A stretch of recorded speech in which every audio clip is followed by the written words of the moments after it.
don't see one. 15, 10, 5, 4, 3, 2, 1.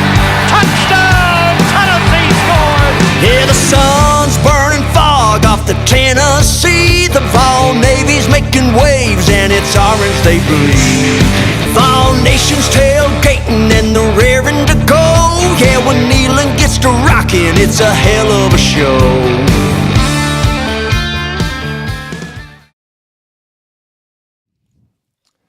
Hello, everybody. Welcome to episode 23 of the Vawls Deep podcast. Our Tennessee Volunteers are 5-2 with a loss down in Tuscaloosa. Now we head to the state up north. We're going to Kroger Field Saturday to face off against a good Kentucky Wildcat football team. Yep. Let's see what we're made of. It's either we're motivated by what happened at Bama or we fall apart. We're about to find out this Saturday.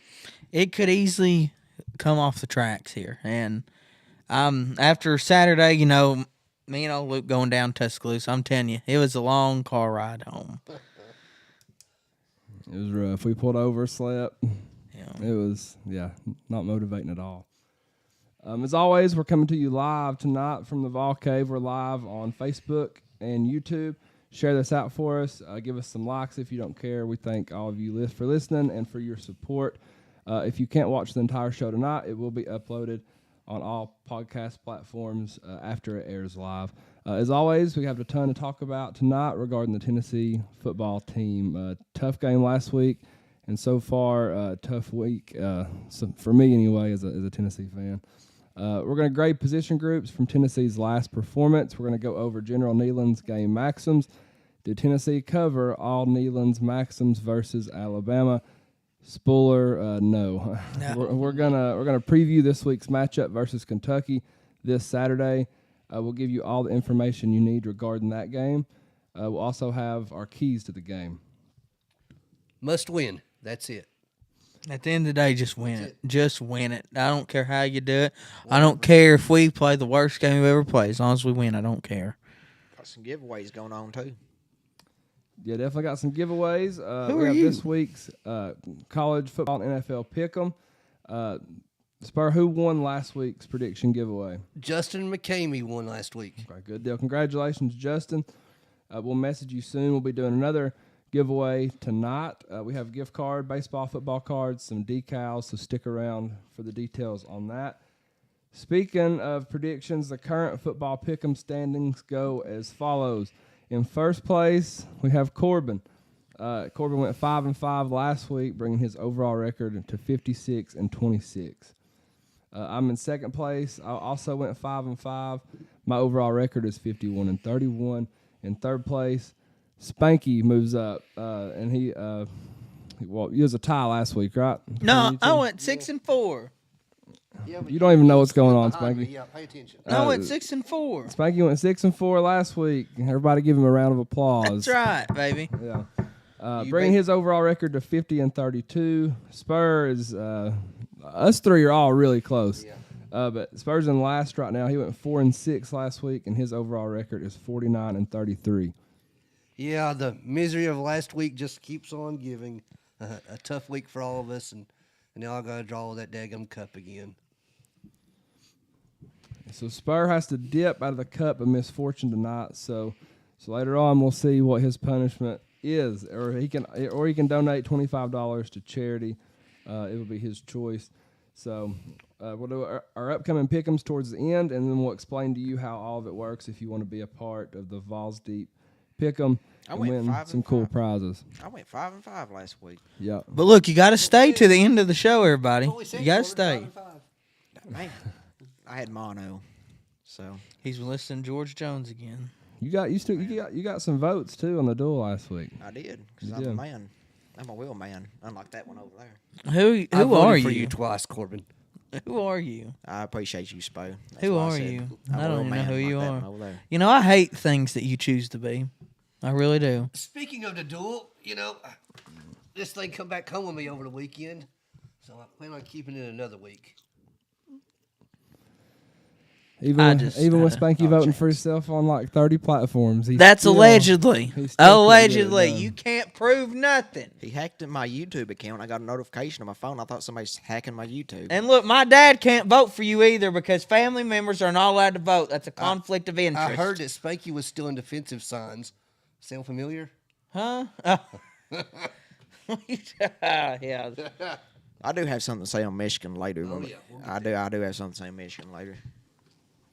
We have start bench cut. We have Florida, Alabama, Georgia, or other. And, of course, we have the duel. Who's going to win the belt tonight? It's listener voted, so stick around. We're going to need your votes in the comment sections. You don't want to miss this entertainment. I think it's going to be good tonight. This is the only thing that went right last week, so please let me keep it again. Hit the comment section real quick. Marty Allen Cox says, "Go Vols, Kentucky sucks." Corey Elmore says, "We definitely forgot some important game maxims Saturday. Yeah, especially in the second half." Second half, yeah, we did. Corey says, "Go Vols." And that is all from the comment Comment, section, I people. believe. What are you doing out there? Got Come James on. Ferris says, other than the nightmares of Alabama holding, he's doing pretty good. James Ferris on the radio? Miranda Lee says, "Hey, y'all, Oh, okay. you're finally on." Yeah, What's we're a up, little bit Miranda? late. Yeah, we're a little bit. Always a little late. Let's see. Hey, we may be late, but look, we're right on time every Ethan says, time. "What's up?" off Facebook. So we'll hit the commercial and we'll be right back. Hey, what's up, y'all? It's the Vawl Daddy. I want to give a big shout out to the Fairview Union. Great musicians, local people. Chad's from my hometown. They were gracious enough to let us use their music for our podcast. Make sure you check them out. They're huge Tennessee fans. You won't be disappointed. Let's hear them play.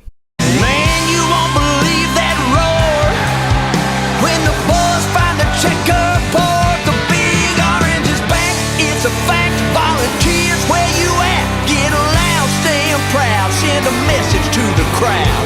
Y'all better get used to the fact. The big orange is back on track. Coach Hyper, where you at?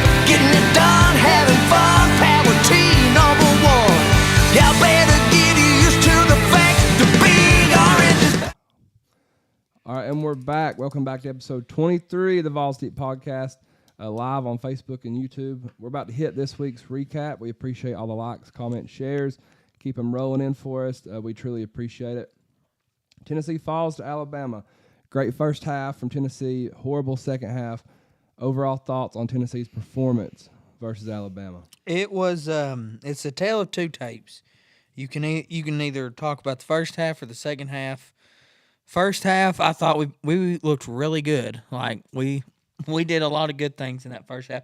Still some bad things, but a lot of good things. And then the second half was just the most disappointing brand of football I've watched in a long time.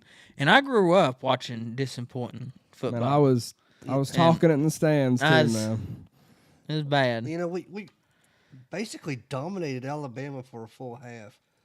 I don't know about you all, but after that first 90 seconds of the second half, I had this sick feeling in my stomach, and I think we all knew what was about to happen. You could feel it coming, and then the I guess you could call it the fair catch that wasn't a fair catch, or whatever we want to say. I'm sure we'll talk about that a little bit as this show goes on, but well, it snowballed in a hurry, and we never got it back. Yeah, Tennessee just failed to put a full game together once again. Total collapse in the second half. Outcoached, outplayed in the second half. If Tennessee plays full ball games, Tennessee's undefeated right now. Probably a top 6 team in the country. But we can talk ifs all day long. It sucks. Let's go over some offensive stats. Tennessee ran the ball as a team 38 times for 133 yards. Not very good, especially compared to what it's been. Joe Milton led the team, 15 rushes for 59 yards. Dylan Sampson, 4 rushes for 28 yards. Jabari Small, 8 rushes for 24 yards. And Jalen Wright had 11 rushes for 22 yards. What are y'all's overall thoughts on Tennessee's rushing offense? Well, I saw it from the beginning of the game, honestly. Alabama defensive line was really putting the test to us with the running game. Right from the start, you could tell we was going to have to pass to do something. And, I mean, it's not the worst stats in the world for running against Alabama, but it's not the best either. If it wasn't for Joe, we'd be in trouble. Yeah, that's it. Yeah. I was happy to see Joe get involved in the run game, you know. And he looked good at times running the ball. He did. But just like Corbin just said, Bama's D-line wasn't going to allow Tennessee anything. They controlled the trenches, and we just couldn't get anything going, especially in that second half, and we badly needed something to get going. You know when he would have looked really good running the ball? Backed up on 4th and 1 on the 20. And actually go under center. You got a 250-pound quarterback, and you want to screw around and shotgun. I had some I questions. remember I looked at you and I said, "Hey, they're just gonna no snap here. They're gonna try to draw them off sides, call timeout." But no, by God, they snapped the damn ball and shotgun and handed it off. Right up the middle with 10 players in the box. One thing that made me mad was, got me frustrated at least, was when it was like 2nd and 20 or something like that, or 3rd and 20, and we're running the ball like that. Like, I know we was back in the backfield and we was on the other side of the field, but at the same time, we should not have been running the ball in them situations, especially like 2nd and 20. Like, we should have been setting up like a 3rd and 10, 3rd and 15, at least something to make a first down on that 3rd down instead of just running the ball for 2 yards. Yeah, we've had problems with the play calling all year, and it just continues to snowball. Yep, I got a sentence or two about that on your next little question here. Let's go. We'll hit the comment box in just a second. Y'all keep them coming in. I promise we'll hit them. Let's go over some offensive stuff with Joe. Joe was 28 of 41 through the air, 271 yards and 2 touchdowns. Thoughts on Joe Milton's performance versus Alabama? You know, Joe was solid, like really solid. I had no complaints about his effort or his play. Now play calling, that's another story, like we just said. Different story. Yeah. Joe's first half was awesome. And I know we're going to talk a lot about the officials today as we go on this podcast. But a couple of those non-call pass interferences, especially in the first half and a couple in the second half, could have changed everything. Frustrating to say the least. I love Lane Kiffin's tweet, too. I missed it. What did Lane Kiffin say? You seen it, didn't you? Yeah. Is that it? No. Someone asked Heupel during the press conference. You seen the silence, right? Yeah, he said, "Was that silence loud enough?" Yeah. And Kiffin said, "I know that feeling, being in that shade of orange inside that stadium." So yeah, Getting the calls like Wow. that. Kiffin taking up for Old Tennessee. Yeah, it's thankful for Joe's running ability. If it wasn't for him, our run game would have been rough. Alabama done a great job. Our offense, I don't know, man. I don't know. The second half is rough. Yeah, but the passing game got started. You know, it was what we wanted to see as far as that goes. Can we get a game where we put them both together? I mean, seriously, guys. We put both the run and the pass together in a game, and we're unstoppable. Joe was, he played good enough to win. A couple of throws he wants back, but a couple of them balls should have been caught too. Absolutely, you know. No turnovers by Joe, for sure. I still got that one throw he threw in the end zone right over his hands. Still got it in my mind. Yeah, that was in the end zone. Me and Spanky was sitting in. Hit the comment box real quick before we keep going. Before we get too behind, there's a lot rolling in. We appreciate it. Let's scroll up a little bit. Miranda says better late than never. James Fair says other than nightmares of Alabama holding, he's doing pretty good. Randy Swint says go Vawls, go Rockwood, Tigers, go Greenback. Man, your dad's really throwing some shade in there. Ain't he? it's okay because it don't matter how Cofield does this week. I know we'll win. At least we are one of the county teams around playing next week, but we ain't gonna talk about that. Kelsey now, on YouTube says go Vols boys, time to move on and get the usual W over Kentucky. Pumped for the show. Thank you for listening again, Kelsey. Ted says Spanky acts like his mind is somewhere else. I think he's out of his medicine. I actually am. Are you? Made a good call Actually there. am. See, I'm getting to know him, Ted. James Fair says the NCAA rulebook states that if there is a fair catch between the goal line and the 25, it goes to the 25. So even if it was a fair catch, it should have went to the 25. If there was a flag, it would be for a delay of game. That would have put us on the 20-yard line. Well, you see, Great explanation. I didn't go to the game. I didn't go to the game, but I was sitting there watching it. I bet you had NASCAR media passes, didn't you? That's why you didn't Are go. we going to talk about this now? Because I got a lot to say about We it. can go ahead. When I was watching it on TV, I was sitting at the lily pad, Hop Yard Brewery, and Hey, if you're gonna give shout outs, they gotta pay. I'm just kidding. It's Corbin. Good point. but Go on, Drinking Corbin. beer? Really? You? but I Never heard- guessed. I heard on TV the whistles being blown, and nobody else did. And I heard the whistles, and I was like, if I hold up the whistles was blown, and we took off running, and then it wasn't a flag, was it? There was no flag. No flag. So yeah, that's just and for what he done, I mean, honestly, it's something that's just out of the ordinary. Like, that's one of those things where you look back and you're like, okay, I hope if this happens again for any other team, we're going to be looking for it from now on. All right. I've waited all week to talk about this because it's really frustrating to me as a sports official because I pretty much know what happened or what I think I know what happened. It wasn't D. Williams doing his arms behind his back. That is not what the officials called. The officials called one of the upmen. The upman, yeah, the One of the upman did upmen it. was pointing up in the sky toward the ball to let our returners know where the ball was going. If you watch, and you watch the game very closely, and I've seen a clip of this, the same upman does it on the opening kickoff of the game. He points toward the ball. So what's happened here, and I guarantee you, coming from an official, the Alabama coaches have seen this on tape because we've probably been doing it all year. This is pure speculation. Don't take this for word. It's not Richard G. West. This is Justin Sperling saying this. The Alabama coaches have probably seen this on tape, got in the referee's ear and said, hey, man, look, that upman, he's pointing up in the air. That's a fair catch signal. You know, the ball should be dead wherever he catches it at.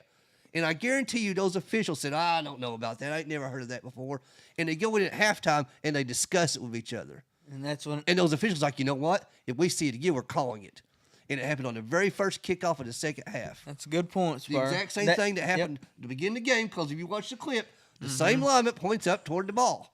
So I guarantee you those Alabama coaches said, Mr. Official, you need to call that because that should be a dead ball at that spot. And that's what happened, I guarantee you. And if that is what happened, I will say this. That is a very good point for Alabama's coaches pointing it out. But you know what? They just need to learn to keep their mouth shut over there. Well, But it's very good to point it out and call it because if you can go your way, Yeah. just like one of the maxims, if the breaks go your way, take advantage of them. and it couldn't happen at a worse time, you know. A horrible momentum. 90 Yeah. seconds into the second half, Alabama just scores a bomb, 55-yard touchdown where a guy got closed on behind the line of scrimmage. We'll talk about that too, I'm sure. And gosh, just frustrating. And to comment on James's post about it coming out to the 25, the rule states that there's an invalid fair catch. The ball is dead where the returner catches the ball. So it's not a delay game. He's not the one that returned it. Someone, if he had done a fair catch call himself and did try to run it, that's when that 5-yard penalty comes in. But this was another player called fair catch. That's why it's dead at the spot. My question would have been, had we had the same situation and we'd caught the ball in the end zone and then returned it, then what? Is it a safety? Right. I don't know. I mean, you make a good point because there is a big emphasis right now on college sports, NFL, just returning kickoffs, and because they don't want you to return a kickoff because of head injuries and stuff like that, and they don't like us talking about that. But you know, if that is what happened, then we should have been about the 25, honestly, because that is the rules. Because they got them rules in place to not return anything anymore in kickoffs.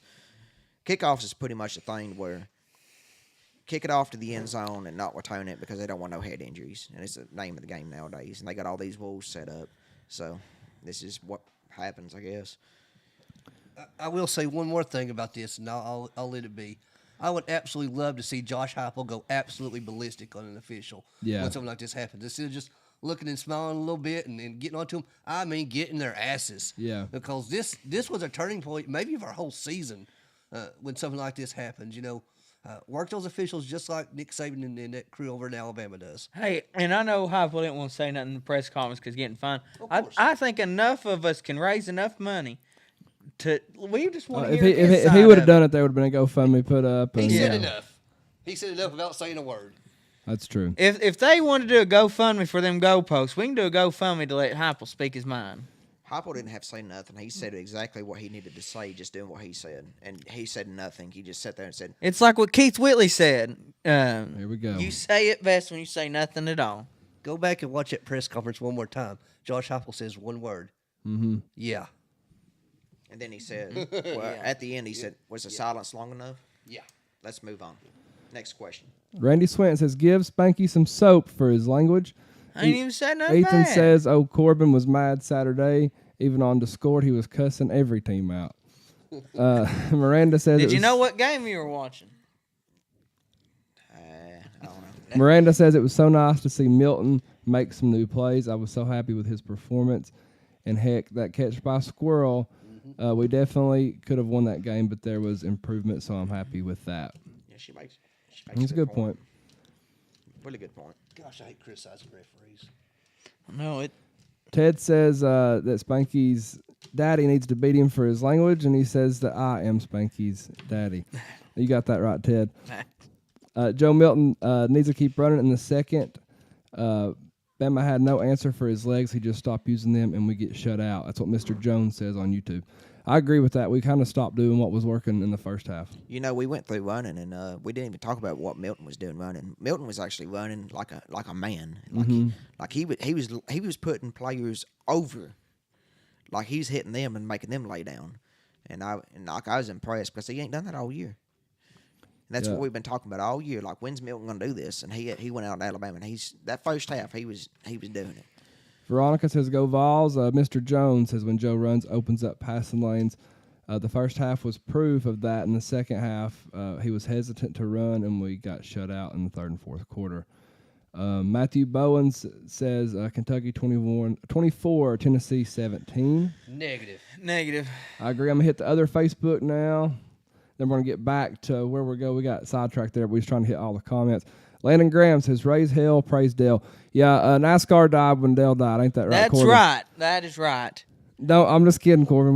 We don't have time for another 20-minute long type of AJ Kazana promo. We don't have time for that. Don't do it. Don't have time for it. Kimberly Everett says, go Big Orange. Jordan Phillips says, Tennessee was also outflagged.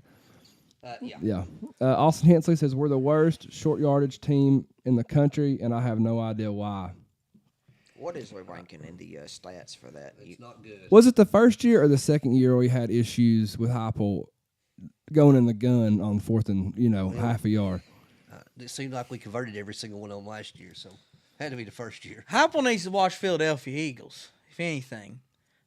I just not that easy, but I hate that. I hate when you've got this far to go and you're going to snap it, 3 or 4 yards backwards.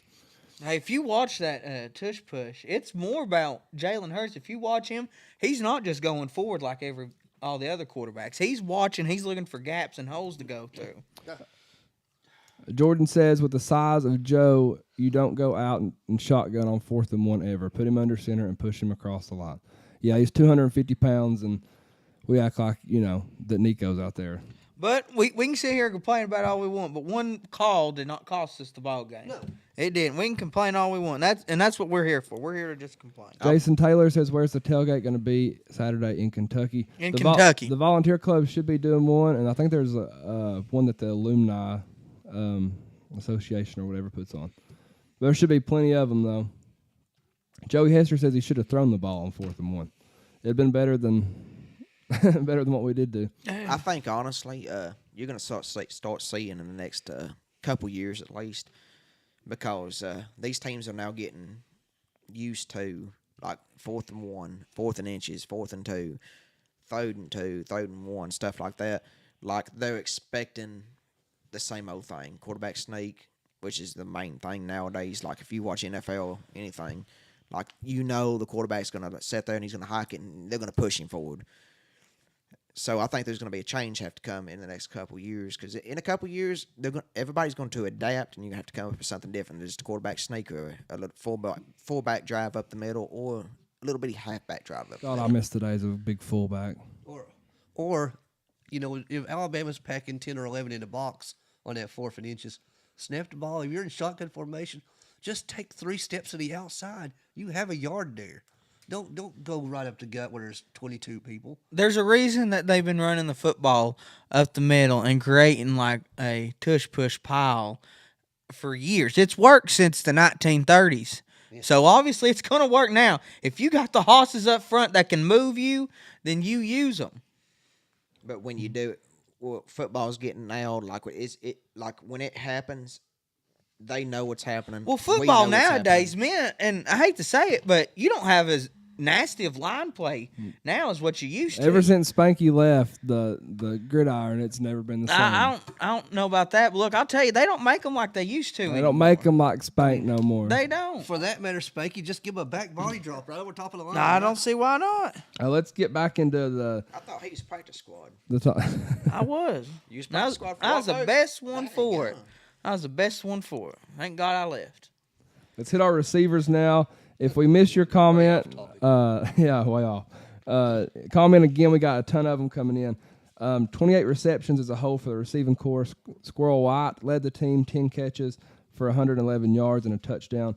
Ramel Keaton followed, 5 catches for 71 yards. Jalen Wright, 7 catches for 44 yards. Jacob Warren, 1 catch for 14 yards. McAllen Castles, 2 for 12 yards and a touchdown. Caleb Webb, 1 catch for 10 yards. And Dylan Sampson, 2 catches for 9 yards. Thoughts on the receiving corps? As a whole, they were better. Deontay Thornton had another terrible drop in the first half. Hit him right in the numbers inside the red zone. I just don't have an answer for what's going on there. Second half, they just kind of went away, but as did our entire offense. Squirrel's catch for a touchdown was a thing of beauty. Amazing. Wow. I mean, I jumped up off the porch and was yelling and screaming. I hate how I missed it. That's what we've been waiting for, Yeah. Why'd you miss it?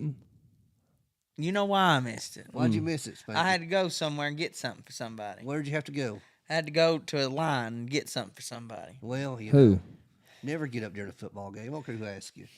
Oh, what else did you bring back, Mr. Hot Dog and everything Hey, else? look, Don't blame it on look, me. look, You I was had to already get- going. You I know said- what? That's the thing. Spanky should have went out to the concession stand in the second half too. Apparently, Yeah, still too many drop passes though. I really want to see a swap between Wright and Sampson when we're throwing. I mean, obviously you can't do it every time, but I want to see them passes get through to Sampson.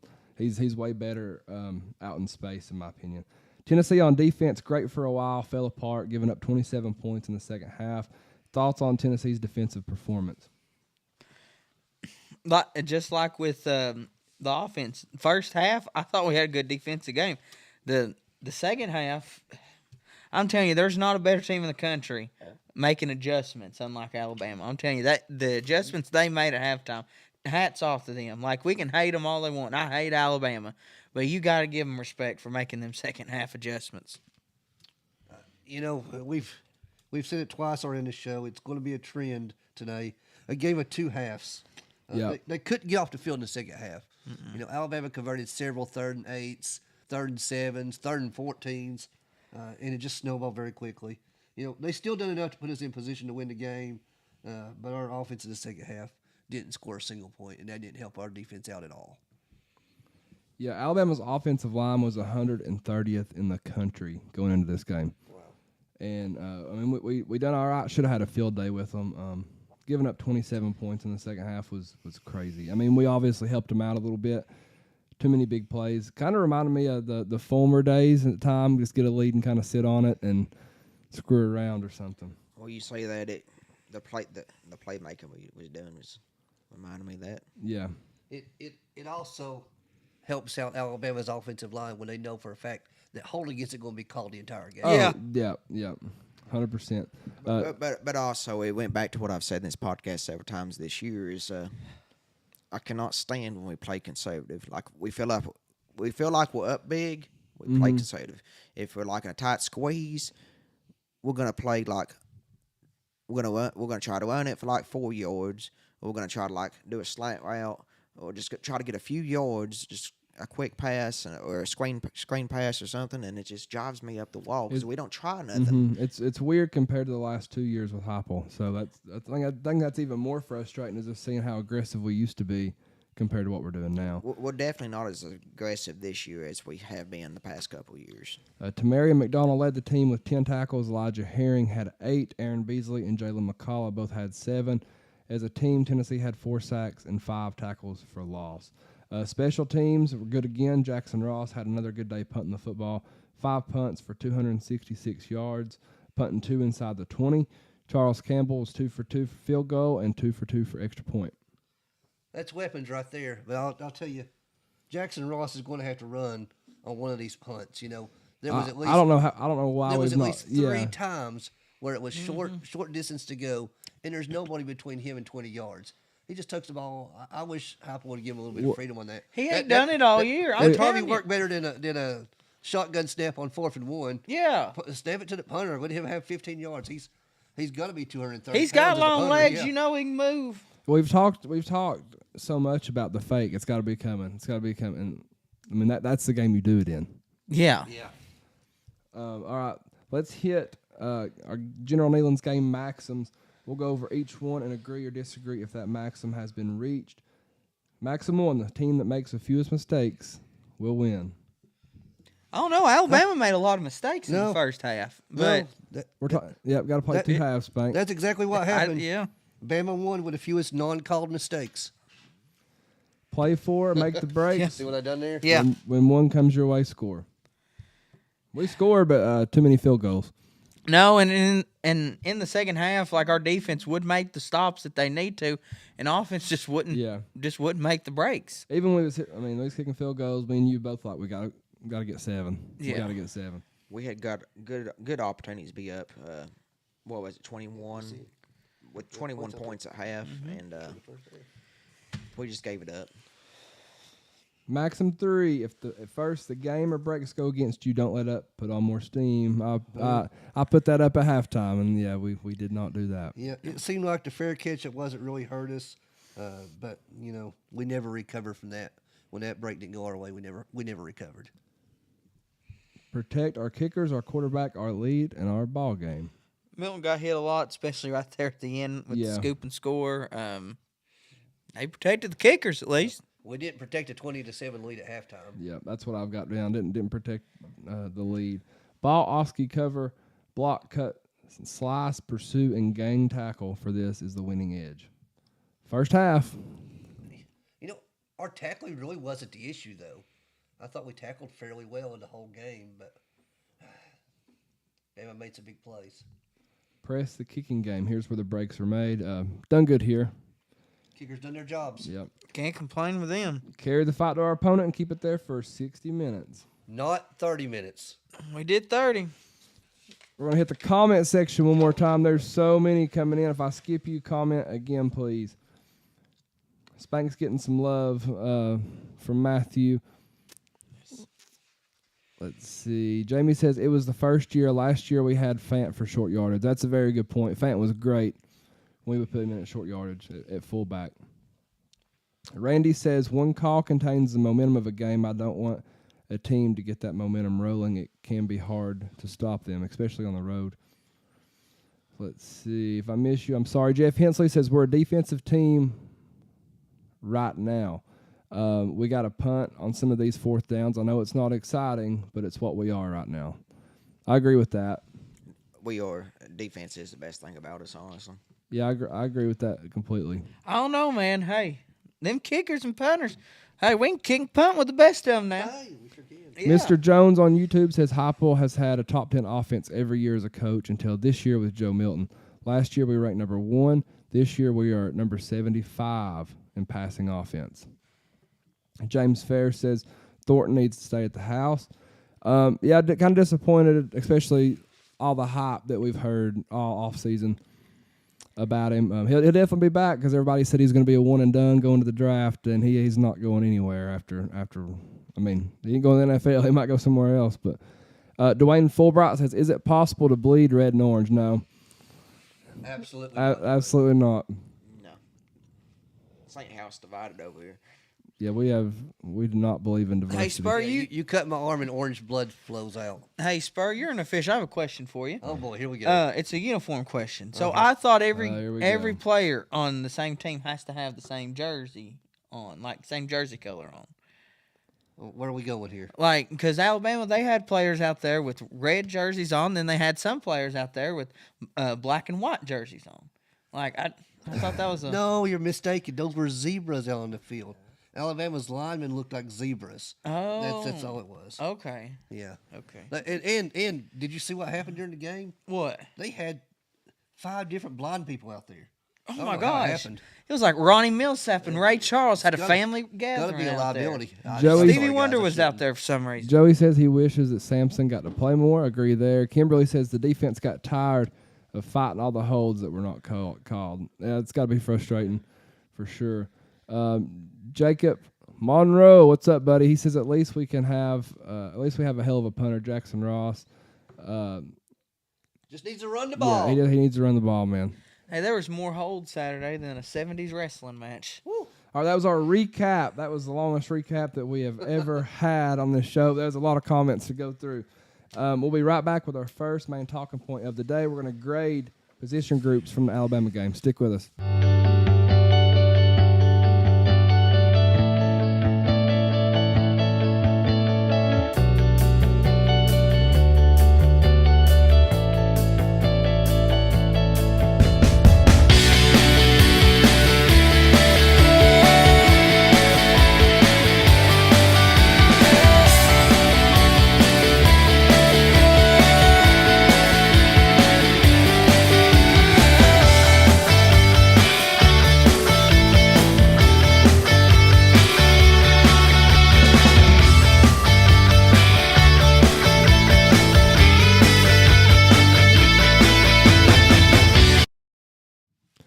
All right, and we're back. Next, we've got our first main talking point of the day, presented by Big Orange Concrete Pumping.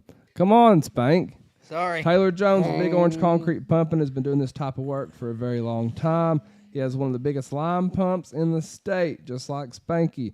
So make sure to reach out to Big Orange Concrete Pumping for any of your concrete needs. All right, y'all, let's get Vawls deep. Each position group, let's grade them from their performance versus Alabama. Let's start with a quarterback. Alabama. Go back to Greenbow, Alabama. All right, quarterback. I gave Joe Milton a B. Joe played great in the first half, minus a couple of red zone goal-to-goal stops that we settled for field goals. I don't really put the second half on Joe. I put it more on the play calling and the situations he was put in. He ran the ball better than we'd seen him all year. The fourth downs was troubling. Still gave him a B. I gave him a B as well. I thought this was one of the best games he's played, really, in the first half. Like, I thought he was running the ball a heck of a lot better. I thought he had some pretty good throws. He really wasn't doing nothing dumb. I don't really blame the fumble at the end on him. Like, heck, anyone get tackled from behind like that, it's going to be hard to hold on to the football. But I thought he played pretty solid. I give him B as well. I mean, honestly, he, like you said, he played tremendous the first half. His best first half we've had all year out of Joe Milton. Yeah. And a lot of stuff I can't blame on him, honestly. I think the play calling was kind of questionable in the second half, just on me.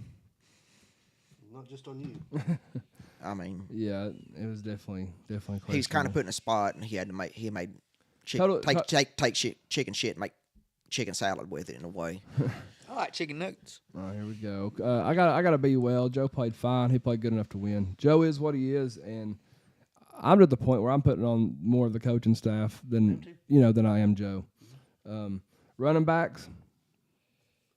I see. Not like I know it said we had 100 and something rushing yards, but most of it came from the quarterback play, and we also had like 4 running backs. So I don't have the best math in the world, but that doesn't. Not everybody's getting a slice of pizza. Oh yeah, Oh yeah, that's a bad analogy. that's Sorry, a very buddy. bad one right now. Sorry. I'll give him B minus. Just I mean, honestly, it's Alabama. Defensive line, it's a rivalry game. They're going to bring it against us, and I could tell from the beginning that Alabama was not going to play around with the running game, and we done way better than what I thought we was going to do in the running game. Because at the first, I was like, we are not going to be running the ball at all today on Alabama. Yeah, I've got to see. For me, we got the best running back group in the. I mean, I've said it. I think we got the best running back group in the country. Not good enough to win. And just like you all, I gave them a B minus. We never really got anything going. It wasn't all bad, but it certainly wasn't good. Alabama controlled the line of scrimmage, and we had no interior space to run. None. Wide receivers. I'll start here since I've got the microphone. I gave us a B. Again, the first half was excellent. and we had highlight catches from 3 different receivers, especially in that first half. Thornton continues to drop easy throws, and the second half was just a mystery. I don't even know what happened. I'm going with B minus. Like I said, Thornton. I'm just waiting on Thornton to have that breakout game. Like there was a lot of buzz around him this offseason. I know he's got the potential. I'm just ready for him to break out. Squirrel White leading the team. Ever since I think he's kind of. I'm not saying filled the void of Brew, but I think he's turning up to step up in Brew's shoes. And but just a B minus. Just give me a B for him. I mean, excellent. First half, we was catching the ball, making plays.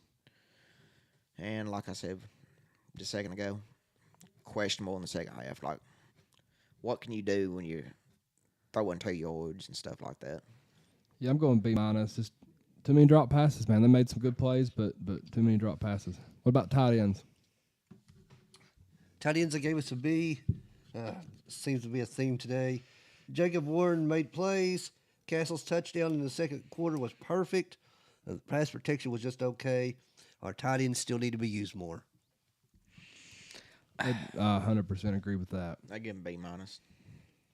I've got B minus as well. Good enough to win, but man, we got to use them more. Yep. They're very, very good, and we. I don't know. I don't agree with just save them and save them and save them and you know, then use them every once in a while. Hey, you use them big boys. Let them catch the ball too. I mean Georgia. I mean they don't. Yeah. You know what I mean? I mean.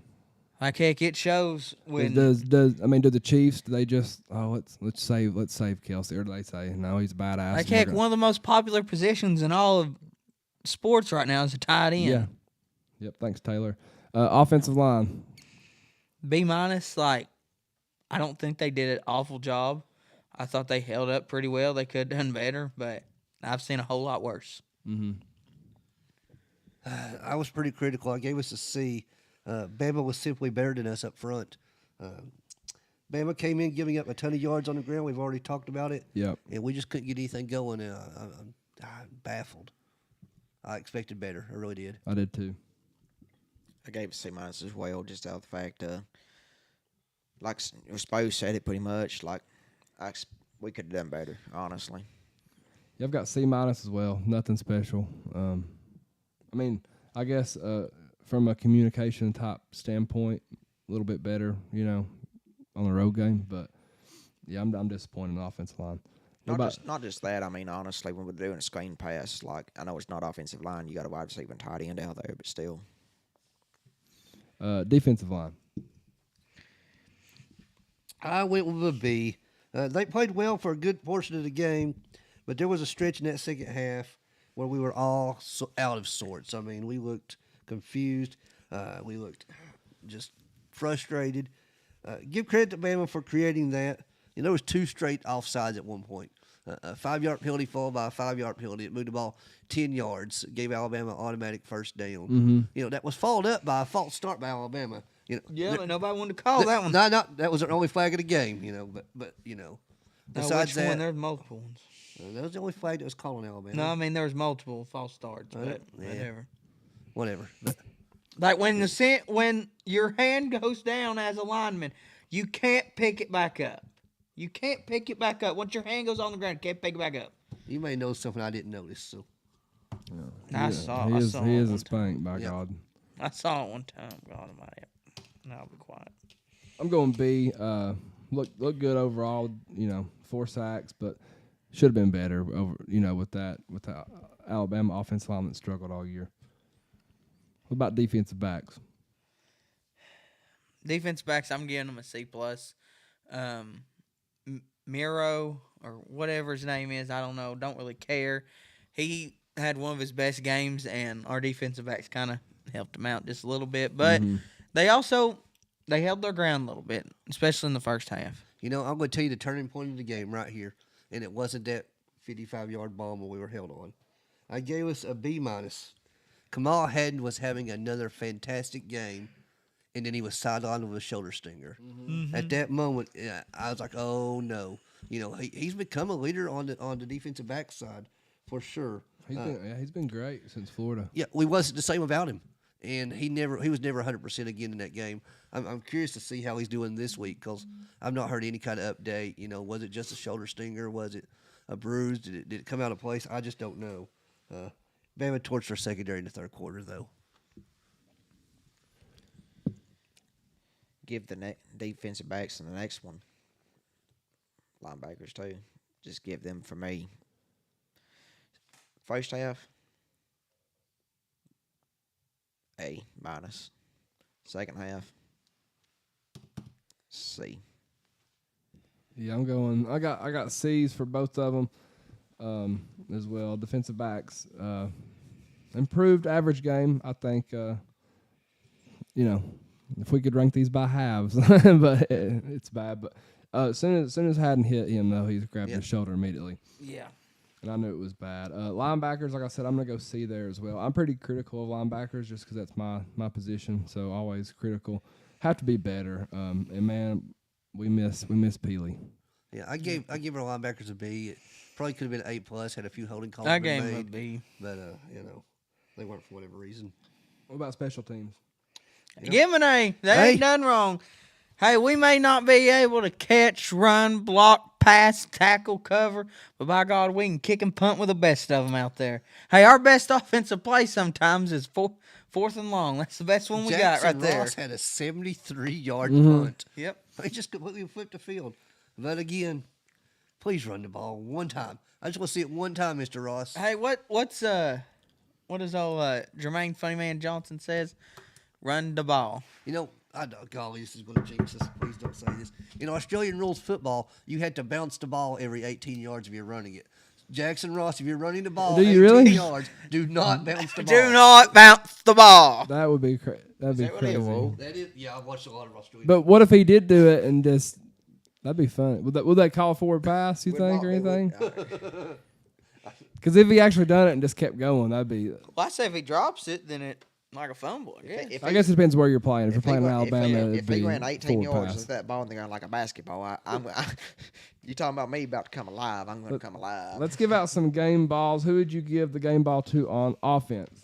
I would give it to Squirrel White for me. He had 10 receptions, 111 yards, and 1 touchdown.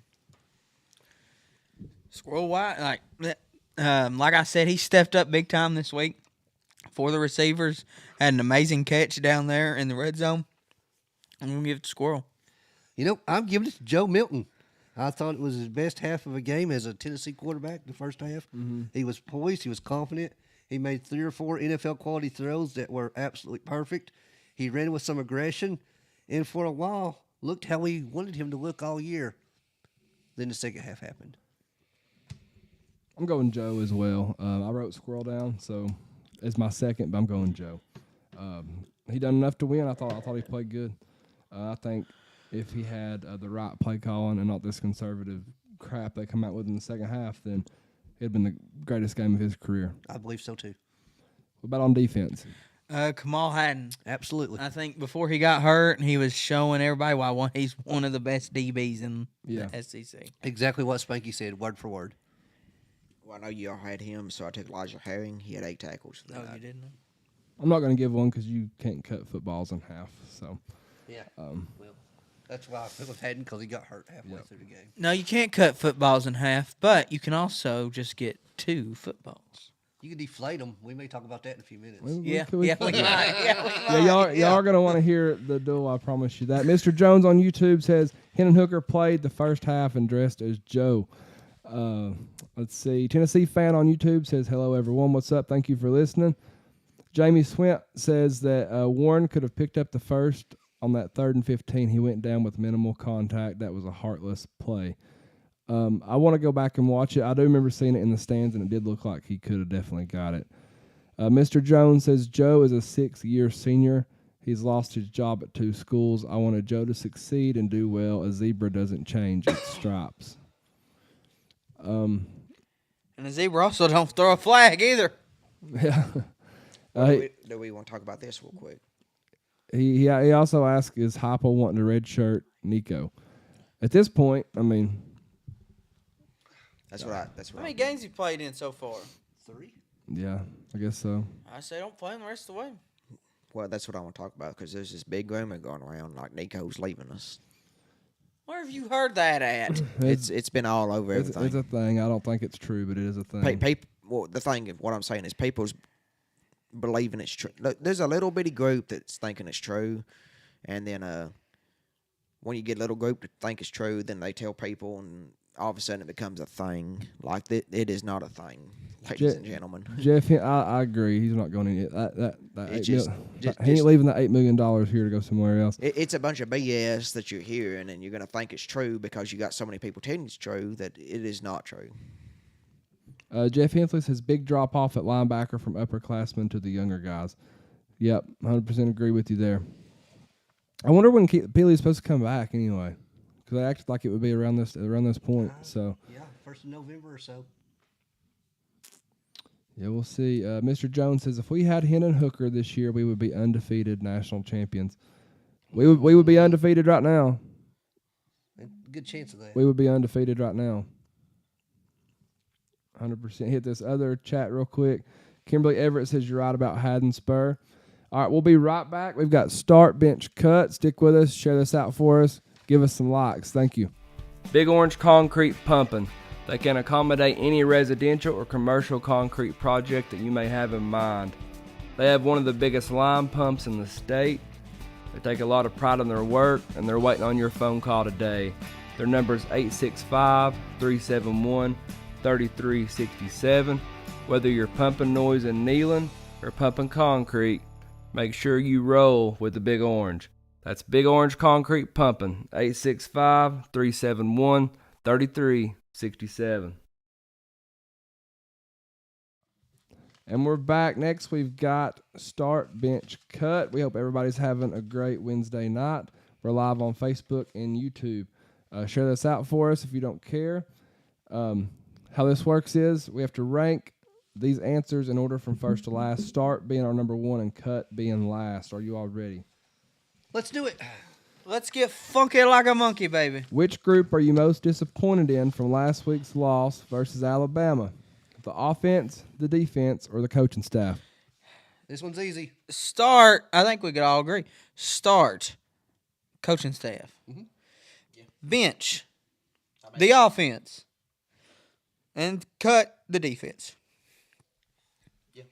I start the coaching staff. I benched the offense, and I benched the defense. I think they're both pretty equal. Who you cutting? They're both equal. Okay. I got what Spanky said. I'm going to start the coaching staff. Total mental just breakdown, man. Offense just Flair's on AEW. went stagnant. Defense collapsed. I don't know. Did they adjust anything at the second half, or did they over-adjust? I don't know. Don't know. I'm actually going to bench the defense. I'm pretty disappointed in them, and I'm going to cut the offense. I don't know. It's hard between them two. It all comes down to coaching. Today is National Pasta Day. Start, bench, cut these pastas: spaghetti, lasagna, macaroni, and cheese. Cut it all. Let the spank go first. Cut it all. I don't like don't like any pasta. Don't like none of this. Cut them all. Cut them all. Don't like no pasta. No. He's ignorant. He don't even like tacos. You just ate a whole pizza before the show started. That ain't pasta.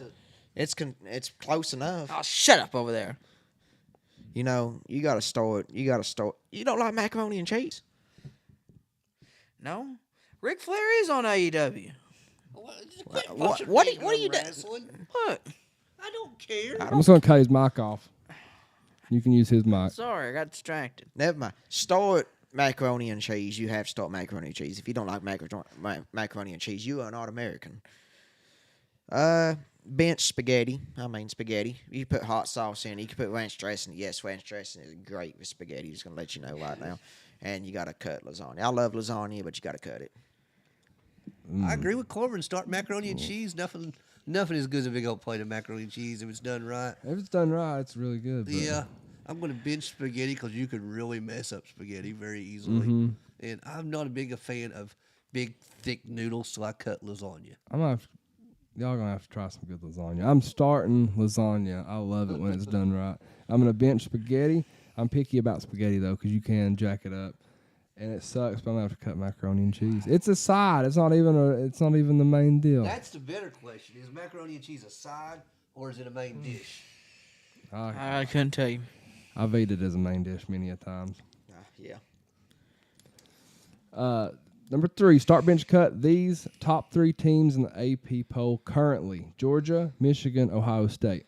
Well, I think Michigan's had some help here lately, but I'm gonna go with start Georgia. To be the man, you got to beat the man. No pun intended. You know he's on AEW right now. I'm going with Georgia. Then I'm going with Michigan B, and then C, Ohio State. I just still am not a believer in the Buckeyes. Best team in the country on the field this year has been Michigan. Start them. I'm going to bench Georgia. They've still not been beaten. And I'm going to cut Ohio State, even though they've proven themselves so far. I still don't believe in them. You say currently, but I'm looking into the future. It's currently. Georgia. It says currently. Go ahead. Georgia's undefeated. They still haven't beat the defending national champions for 2 years. Till they get beat, they're going to be my start, honestly. Now, you're going to have to bench Ohio State because what's going on in Michigan, you're going to cut them because Michigan's got them problems going on. And I think there's so much going on in Michigan right now, it's going to affect their season. And it may end up, like, before the season's over, Michigan may be in a bind. And, it's not going to be good at the end of this season for Michigan. Yeah, I'm going to start Georgia until somebody beats them. I'm always going to start Georgia. But without Bowers, I think Florida might give them all they want this week. Oh, Lord. Robin's already in the comments. Don't get him going. Oh, is Robin in here? I did not say that, Robin. I'm going to bench Michigan. I think they beat Ohio State again this year. And obviously I'm going to cut Ohio State. I think they screwed up. Who's the second best team in the I'm going to get probably some heat for this one. Who is the second best team in the SEC East right now? Missouri, Florida, or Kentucky? I'm going to start Missouri. I'm telling you. And, I remember early in the year. No, last week you said it's not happening, so you ain't going back to what Look, you I'm originally... saying earlier in the year, I said Missouri might be a sleeper game. No, go ahead. Next. I'm going to take a piss then. I'm going to take a piss. Mute my There's mic. a team. I tried to give you credit for this last time. You said, no, that ain't happening. Now he's trying to... There's a team missing in this. The second best team in the SEC East right now is Tennessee. So the third best team in the SEC... The third best team in the SEC right now is Missouri. I'm going to start them. I'm going to bench Kentucky, even though, I'm going to cut Florida. I got the same exact order as you do. Missouri's been impressive this year, honestly. Missouri has impressed me way more than what I thought they would this year. Yeah, me too. Like, start of the season, the coach talked a lot of shit. And he's kind of backed up in a way. I mean, not against good teams, but still, it don't matter. He's still winning football games, and he's in the SEC. And Kentucky, this weekend, I don't think Kentucky's that good, honestly. They're kind of mediocre. They're Kentucky. But Florida, put them third. Like, I expect so much out of Florida, and this is not a Florida team that, like, you even get hyped about, be honest with you. Like, most time you get hyped for, like, not me, but, like, normally, like, all you see is Florida, like, oh, they're so good and stuff like that, but this is not the Florida team of the past. Yeah, I didn't put Tennessee in here. We'll see how they do after this week. We'll see. Until they put a full game together, I'm not going to be impressed with what they've done. And people might not like that, but it is what it is. I'm going to start Kentucky. I like Leary. I do. I think Tennessee's better than all three of these teams, but Tennessee couldn't beat Florida, and they should have beat Alabama, and they couldn't do that either. So we can sit here and talk shouldas and ifs and couldas all day long, but until they do it, it don't matter. That's true. So I'm going to bench Missouri, and I'm going to cut Florida. Start, bench, cut Tennessee's final record at the end of the season: 10-2, 9-3, 8-4. Start 9-3. There's no way that Tennessee. Well, I say there's no way. There's a way we can go undefeated the rest of the season, but I see us losing at least one game. So I start 9-3.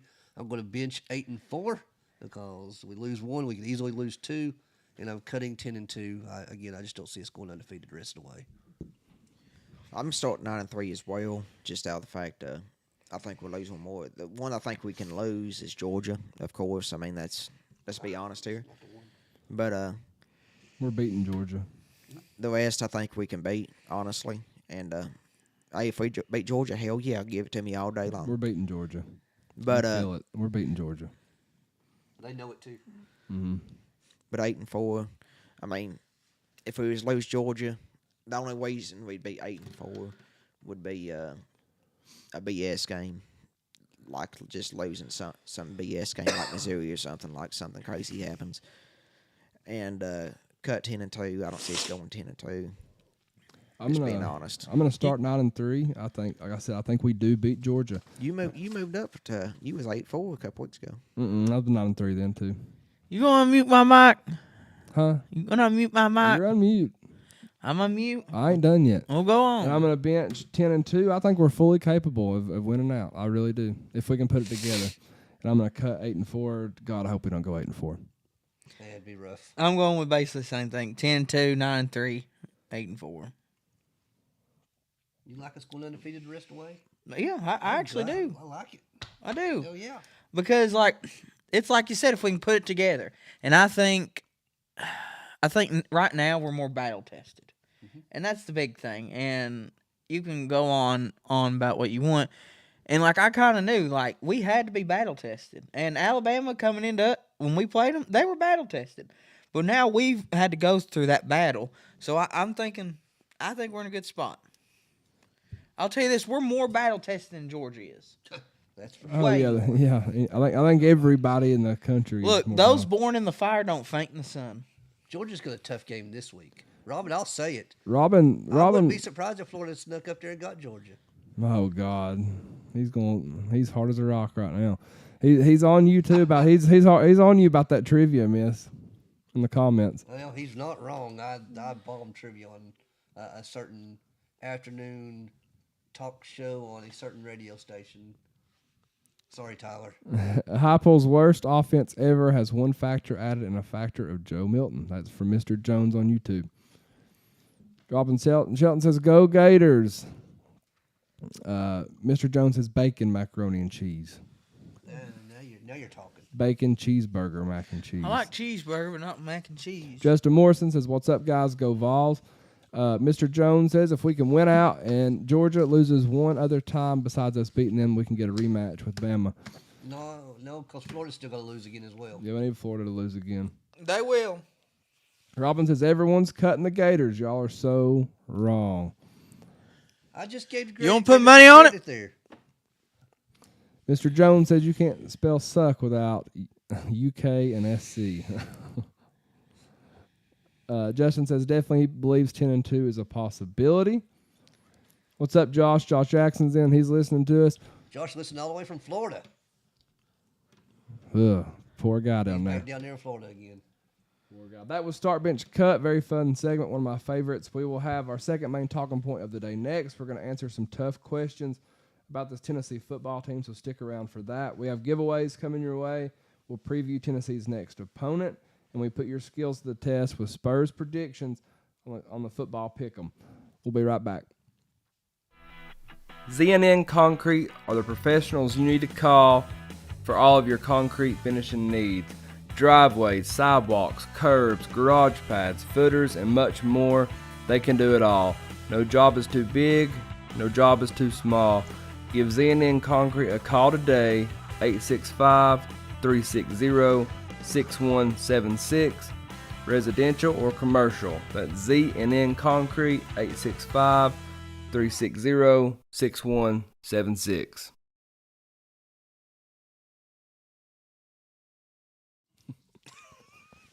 We're back. A second main talking point of the day presented by Trident Hydro Clean. We're live on Facebook and YouTube. Share this out with your friends. Big giveaway coming up soon.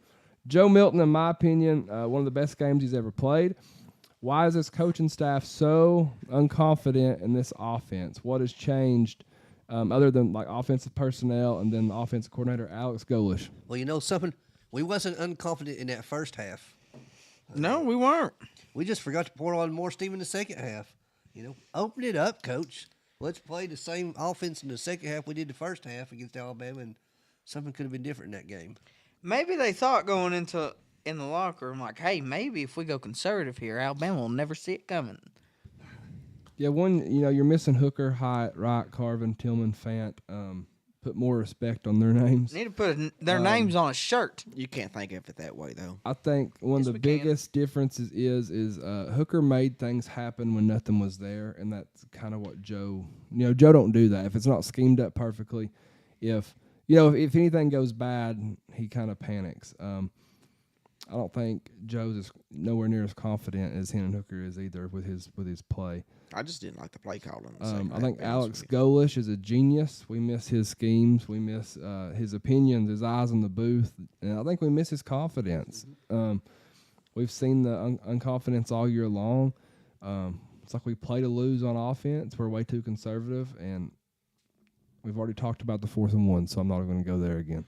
No, don't want to go on another 20-minute ramp. How much does the second half collapse versus Alabama scare you? It don't scare me too bad, honestly. Just, it's Alabama. It's a rivalry game, like I said, and they had the momentum going. They did have the momentum going. They had everything going their way. And I ain't going to sit here and complain about the refs either. I don't want to complain about the refs. I'd rather complain about the gameplay. I've done enough complaining about the referees for one day. I may say a thing or two more later. But just like Corbin just said, it's Alabama. They're one of the best teams in the country. And this was their 5th come-from-behind victory already this year. They've done this all year in the second half. Yeah, they have certainly been a second-half team. And let's just call it like it is. Nick Saban is a genius of a coach. Most likely the best that's ever done it in college football. But, we could easily be staring at 7-5 with more collapses like that. That's what scares me. It worries me, especially from like a leadership and coaching standpoint. I don't know. How are you? I mean, the players, they were kind of down or something in the second half. We just lost, so I don't Lost know. that juice. That worries me a little bit. We've seen a little bit of signs of this all year long. So, yeah, it worries me. There's some serious negative Coach Heupel talk going on right now. Yeah. Does he deserve this much criticism right now? Look, I'm not saying we're calling for his head or anything, but you're the head man, and you get paid that big contract to take the ass chewings. No. That's just how it is. I'm not saying. I'm not putting the blame on Heupel. Honestly, like, we lost a lot from last year. We got great talent this year, tremendous talent, but a lot of them's young. All I know is just gotta keep moving forward. I ain't gonna put the blame on the coach, because this is what Tennessee is what we're known for, is putting blame on coach. And I don't want to put blame on a coach, because I got confidence in a damn coach. And if you don't have confidence in him, then what the hell's going to happen? Same shit as always. Oh, Lord. So have confidence in the coach, because Heupel is doing good things. He's doing better things than the coaches have in the past with us. I think we need to move on like that. My Lord. No, I got a little point to make. Go ahead, Big Daddy. A little bit. Just a little bit. It's got to be in your job. I mean, it's in your job description. You got to take a little bit of it. But he's still the man. Mm-hmm. Oh, he's Josh the Heupel's man. still the Oh, man. yeah. We Better improve it. We got to realize in Josh Heupel's second year at the University of Tennessee, we was ranked number 1 in the country. Mm-hmm. So there's only one place to go Pretty from much number a year 1. ago, right. I don't want to say he peaked too soon, but our expectations when you get to that number 1, you're supposed to stay at that number 1, Mm-hmm. and that may be a little bit unrealistic still right now. Josh Heupel's still the right man for the job. I hope he's at Tennessee for 2 decades. But a little bit of criticism isn't going to hurt anybody. Yeah, you're the head coach. Criticism's going to be in your job description. I think Heupel, he overachieved last year, so that's hurting him this year. Bama had like 16 5-stars, playing football. Tennessee has 2, and one of them's a true freshman quarterback that's not seeing the field. So Heupel's the guy. We're in year 3. Everything's going to be okay. I think Heupel this year is a victim of his own success. Yeah, and it's an old saying. It's You either die a hero or you live long enough to see yourself become the villain. And like once you have success, and that's the thing, that's what's wrong with this world that we live in now. People think, hey, something went good, it should stay good. Well, no, that's not how things work. Just because something is good don't mean it stays good. Like you got to keep going, you got to keep grinding. The way I see it, honestly, and I'll be honest with everybody right here right now, is Hopper was great last year. We had a great team. We had Andy Hooker, tremendous quarterback. He's going to be a hell of a quarterback in the NFL with the Detroit Lions. And I will tell you right now, if you give up on Hopper, then you're an idiot. No one's giving up on him. There's a lot of people giving up on him. Well, no one here's giving up on him. Quit acting so aggressive, Corbin. You're scaring me. I'm not acting aggressive. It's the fact. You're yelling. It's the fact that people want to go from coach to coach to coach to coach all the time. Yeah. And the fact is you cannot build a program doing that. You have to get somebody that's going to take the program, be the program. He's recruiting great. I mean, because once you get rid of a coach, and there's no rumors getting rid of Heupel. I'm just saying, like, if you're doubting him, you got to give him time. Like, listen, this is his third year at Tennessee. Mm-hmm. Third year. Okay? He's done more in 3 years at Tennessee than Dooley did. Butch Jones did. Jamie Pruitt did. I mean, all the way back to Philip Fulmer days. Like, he's done more. Lane could have done more if he stayed. Yeah. He didn't stay though. He wasn't there. He wasn't there. That's not the fact about it. The fact is you got to have confidence in your coach, and you got to hope that he builds his program. And he's doing a tremendous job in building this program. He's doing good at recruiting. He's winning the ball games. Corbin, buddy, I want to give you a 12-pack.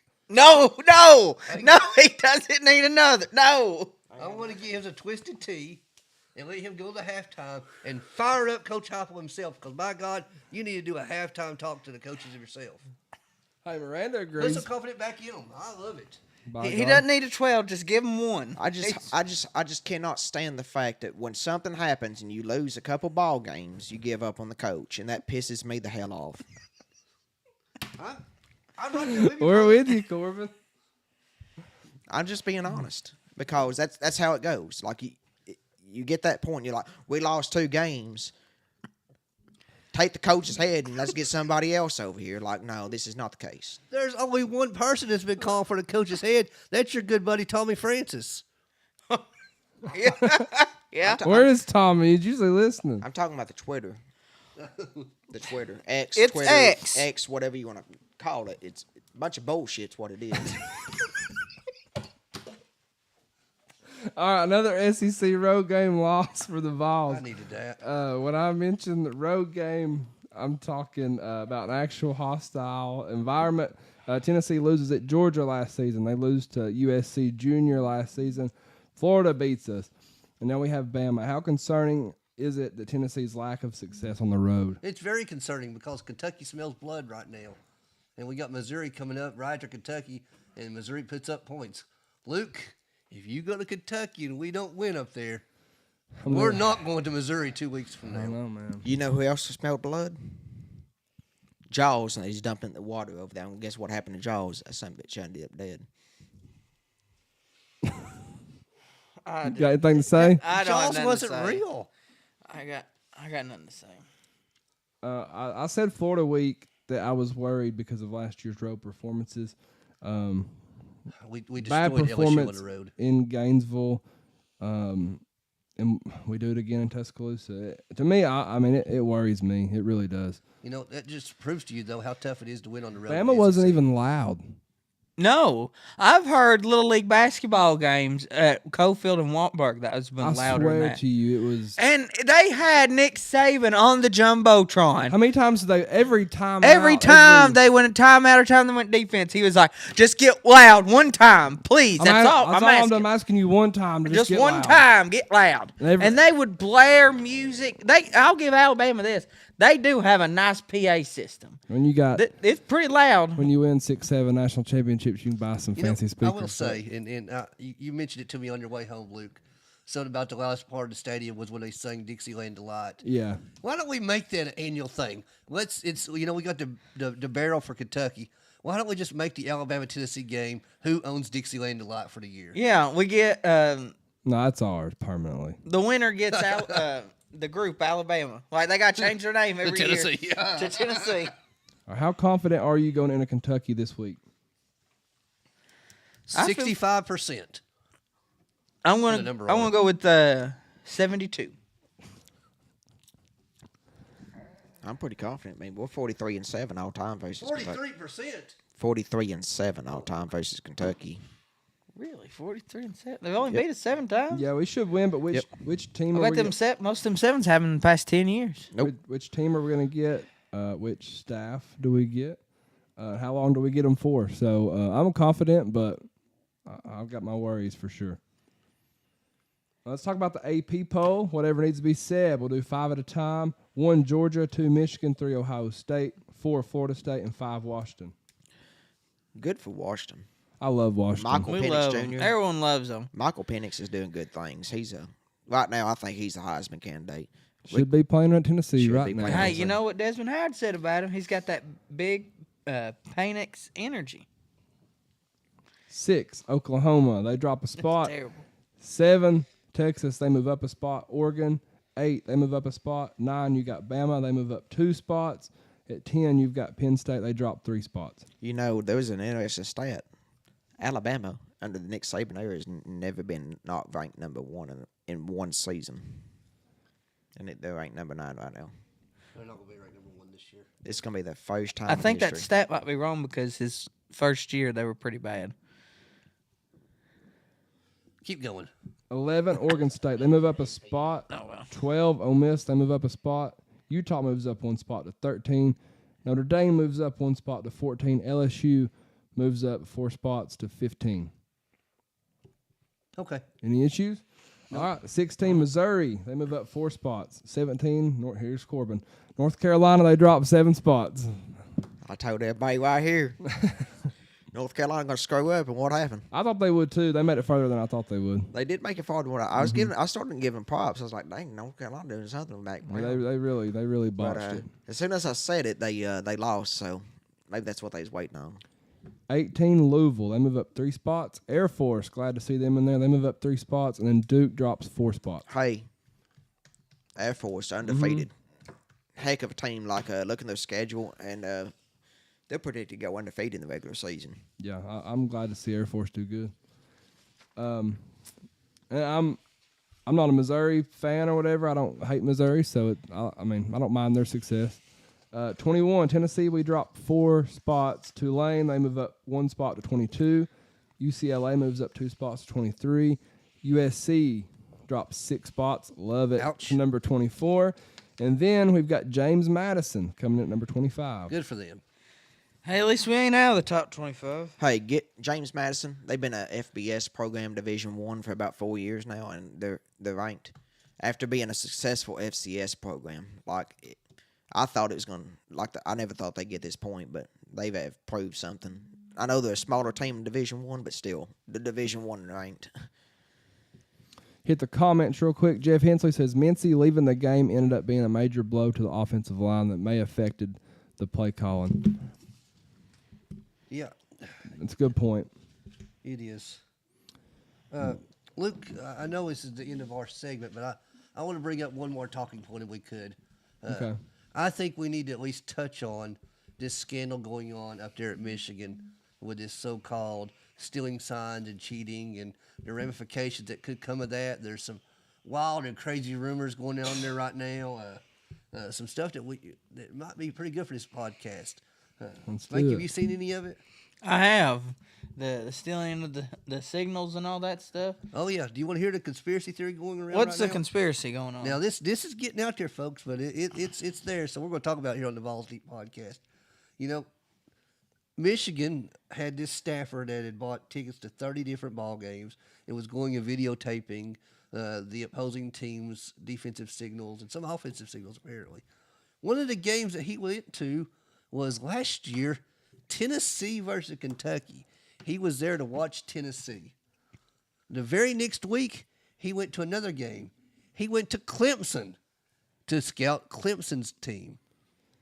2 weeks later, we play South Carolina, and South Carolina torches us for 600 yards. The very next week, South Carolina played Clemson and torched them for 600 yards.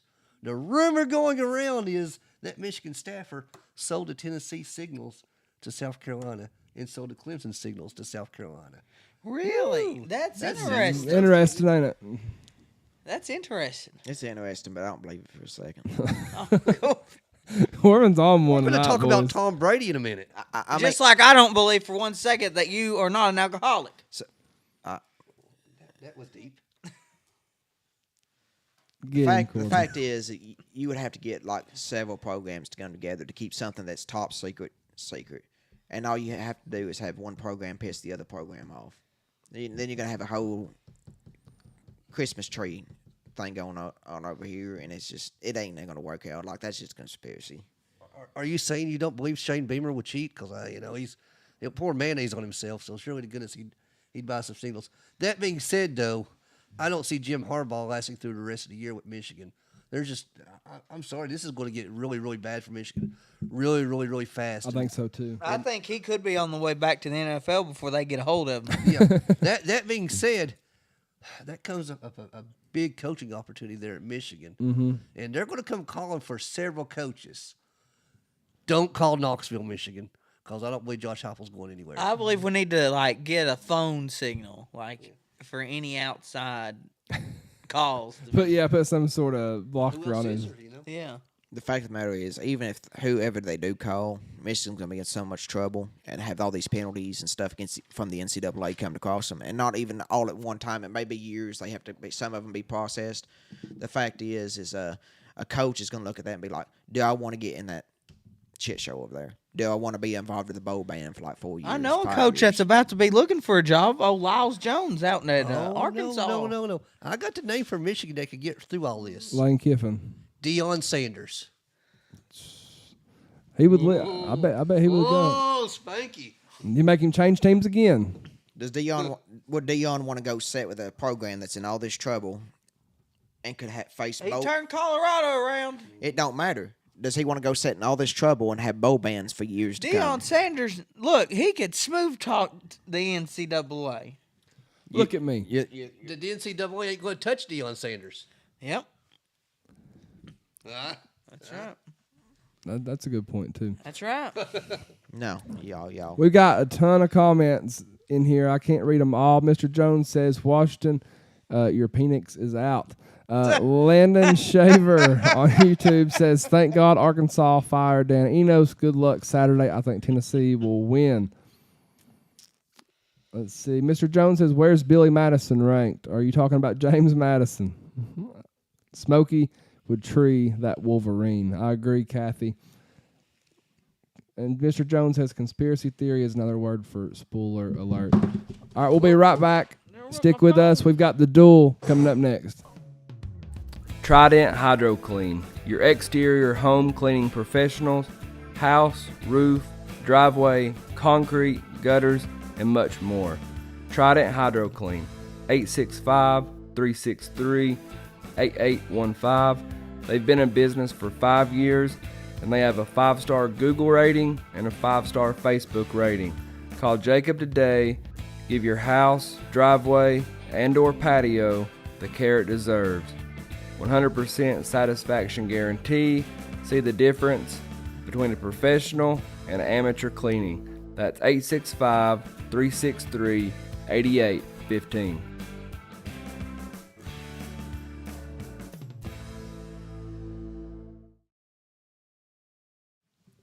All right, and we're back. Next, we've got the duel. My favorite. Presented by Premier Excavation.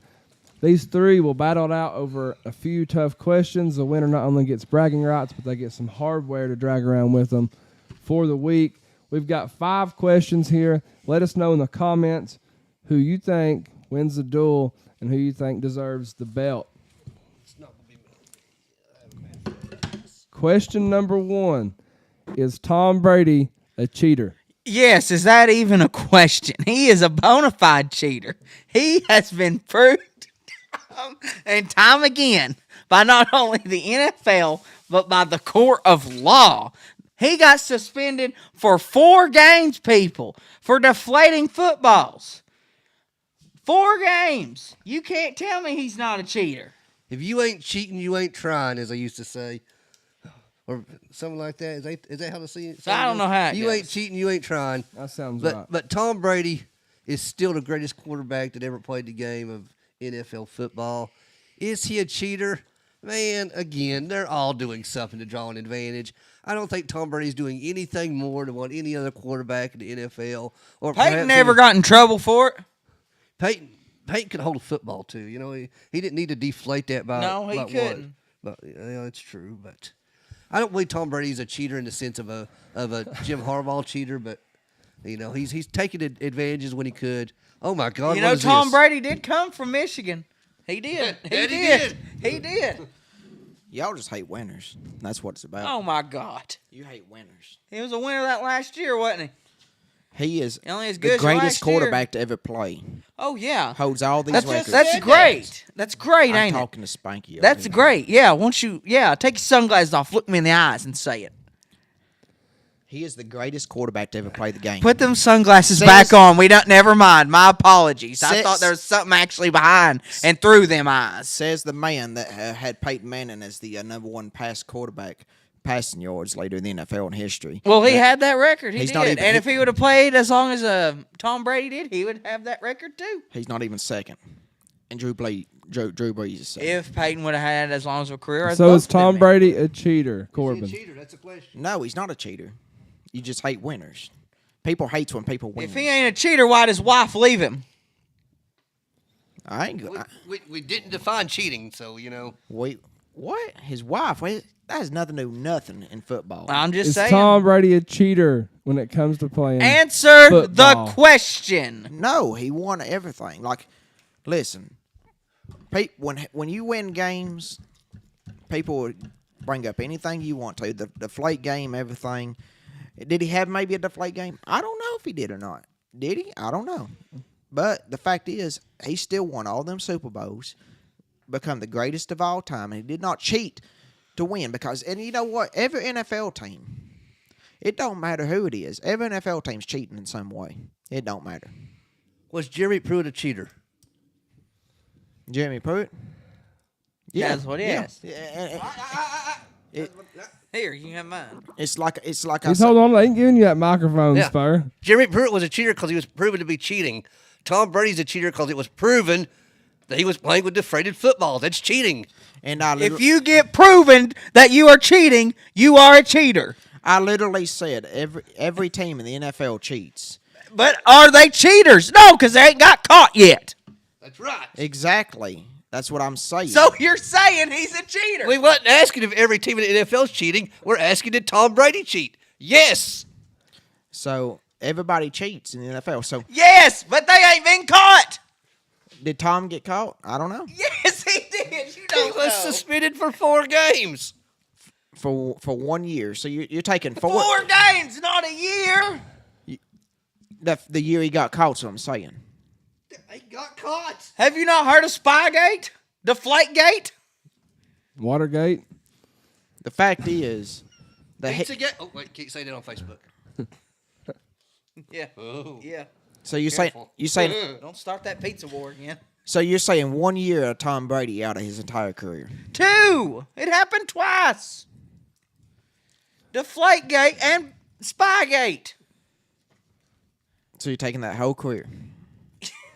God. He's the greatest of all time. We don't care if he's the greatest of all time. He's- Is he a cheater? He's the greatest of all time. All right, question 2. Who's the next team that's going to beat Tennessee this season? Oh, gosh. You want to tell you my opinion? Yeah. Tennessee. Oh, come on, Spanky. To me, that's the only team, honestly, I feel like can beat us is Tennessee. And that's really the only team that has beat us so far. No one else has just dominated us. We have beaten ourselves with either mental mistakes or just poor execution. Golly, this is going to pain me to say this, and it's going to pain hard. It's going to be Missouri, because I think Missouri's going to beat us. It's not going to be Kentucky this week. Gosh, this hurts. God, I hope If, it's if I not had to Missouri. pick somebody, because I think we beat Georgia, but I think we finished 9-3. So if I'm going to pick another loss, I'm not picking Kentucky because screw Kentucky. So process of elimination, I'm taking us to lose on the road in a very, very cold Missouri game where they throw in our secondary. I don't know. That's it. Corbin? It's gonna be Georgia. Georgia is till they get beat, prove me wrong, honestly. And they've had their number the past number of years since 2016 at least. And facts are facts. I mean, Georgia is good, and they're gonna come to play us. And they're the one I'm scared of. Like I look at the schedule coming up, Georgia does scare me. Like anybody else, it don't really concern me too much. UConn, Missouri, Kentucky, Vandy doesn't concern me in a way. Georgia is that one game that I look at and I'm like, I want to beat their ass, but Well, you're not playing, so you can. but I mean, they can walk in. I mean, even in Neyland, like Georgia, they can walk in. They may win by like 3 points or something. I mean, it'll be a good game, but that's the one that scares me. Georgia's been bad this year, though. They played bad, but it's going to be a ball game because they'll go into the game just like we are because we talk all that trash talk, and Georgia's the one I'm scared of. All right, question. So Georgia's one he's scared of. Question 3. Who is the most overrated wrestler of all time? This one's easy. Go ahead, Spanky. I'll go in Bret second. the Hitman Hart. And look, I know that's going to be very unpopular for some people, but look, I'm not a Bret Hart fan. Okay, I'm not a fan. I love his whole thing, when he's a hero in Canada, everywhere else he's a villain. But look, the man could never really cut it on the stick. And let's be honest here. What other matches did he have that was good besides with his brother Owen, Shawn Michaels? Kevin Nash. I ain't done talking. A Kevin Nash match. Are you kidding me? Bret Hart had great matches with Shawn Michaels, his brother, British Bulldog, and Stone Cold. Now, name me another one. Undertaker. Name me another one. Yokozuna, really? That was a great match. Really. But look, as I'm going back to it, Bret Hart, he really couldn't cut it on the stick. It took for someone like Shawn Michaels to push him over the limit to say something like Sunny Days. And that's his best promo he's ever freaking He had. was also an excellent tag team wrestler that goes beyond that. I don't want to spend too much time on wrestling with it being a football podcast, but the answer is very simple, and there's only one answer to this question. The answer is Bill Goldberg. Bill Goldberg is the most overrated wrestler I agree with that one. of all time. He had a spear, and he had a suplex that he turned into a body slam. Other than that, he couldn't wrestle his way out of a wet paper bag. Got the look, got the charisma, but he cannot wrestle. He's extremely overrated. He was pushed to the moon simply because they want to answer against Stone Cold Steve Austin. I agree with it. Well, mine is Damn. I love Goldberg. I seen that look. mine is a man that had a title belt. He had to have a title made for himself to be a champion, $1 Million Man? and No way. he's a cheater. Tom Brady? He's a cheater. He had to have a championship made to be a champion. He is not a leader of anything that he does. He talks a lot of shit, and his name is Spanky. I'm so glad. I'm so glad you picked me for this answer, because if I was overrated and if I wasn't as good as what you thought, you wouldn't have said anything about me. That should say something about me, that you have to sit there and waste your pathetic little life and say something about me on this podcast. I appreciate you. And you know what? For anyone out there that want to hate on me, I really do appreciate it, and I love you that you got to think of me and mention me when you could be doing something else with your worthless life. You ain't even a wrestler no more, though. I know. I'm retired, and I'm getting shots thrown at me. You was a wrestler, and you picked a retired wrestler. So I am retired, and I'll have a better career than half of you and anyone on this show. You know what? Colt Kazana's my favorite wrestler. Oh, he's a... Oh, let's get on with it. I love Colt Kazana. All right. He is something else. Let us know in the comments who you think is winning the duel. We've got 2 more questions. How much do you blame the officials in Tennessee's loss to Alabama? Oh, God dang. 65%. I used that number earlier. Fine, 66%. they played a very big role in Tennessee losing to Alabama, but they're not the sole reason Tennessee lost to Alabama. Tennessee lost that game when that first touchdown Alabama threw in the second half. You can see it deflate them right from the very beginning. We lost the game because we couldn't adjust in the second half. The officials certainly played a big role in that. You've got to call holding at some point. Come on. I mean, when the guy gets clotheslined, worse than a Bill Goldberg clothesline, it's obviously holding, you know. There was multiple times where I just screamed at the TV, he's freaking holding. I didn't use the word freaking because we're on Facebook.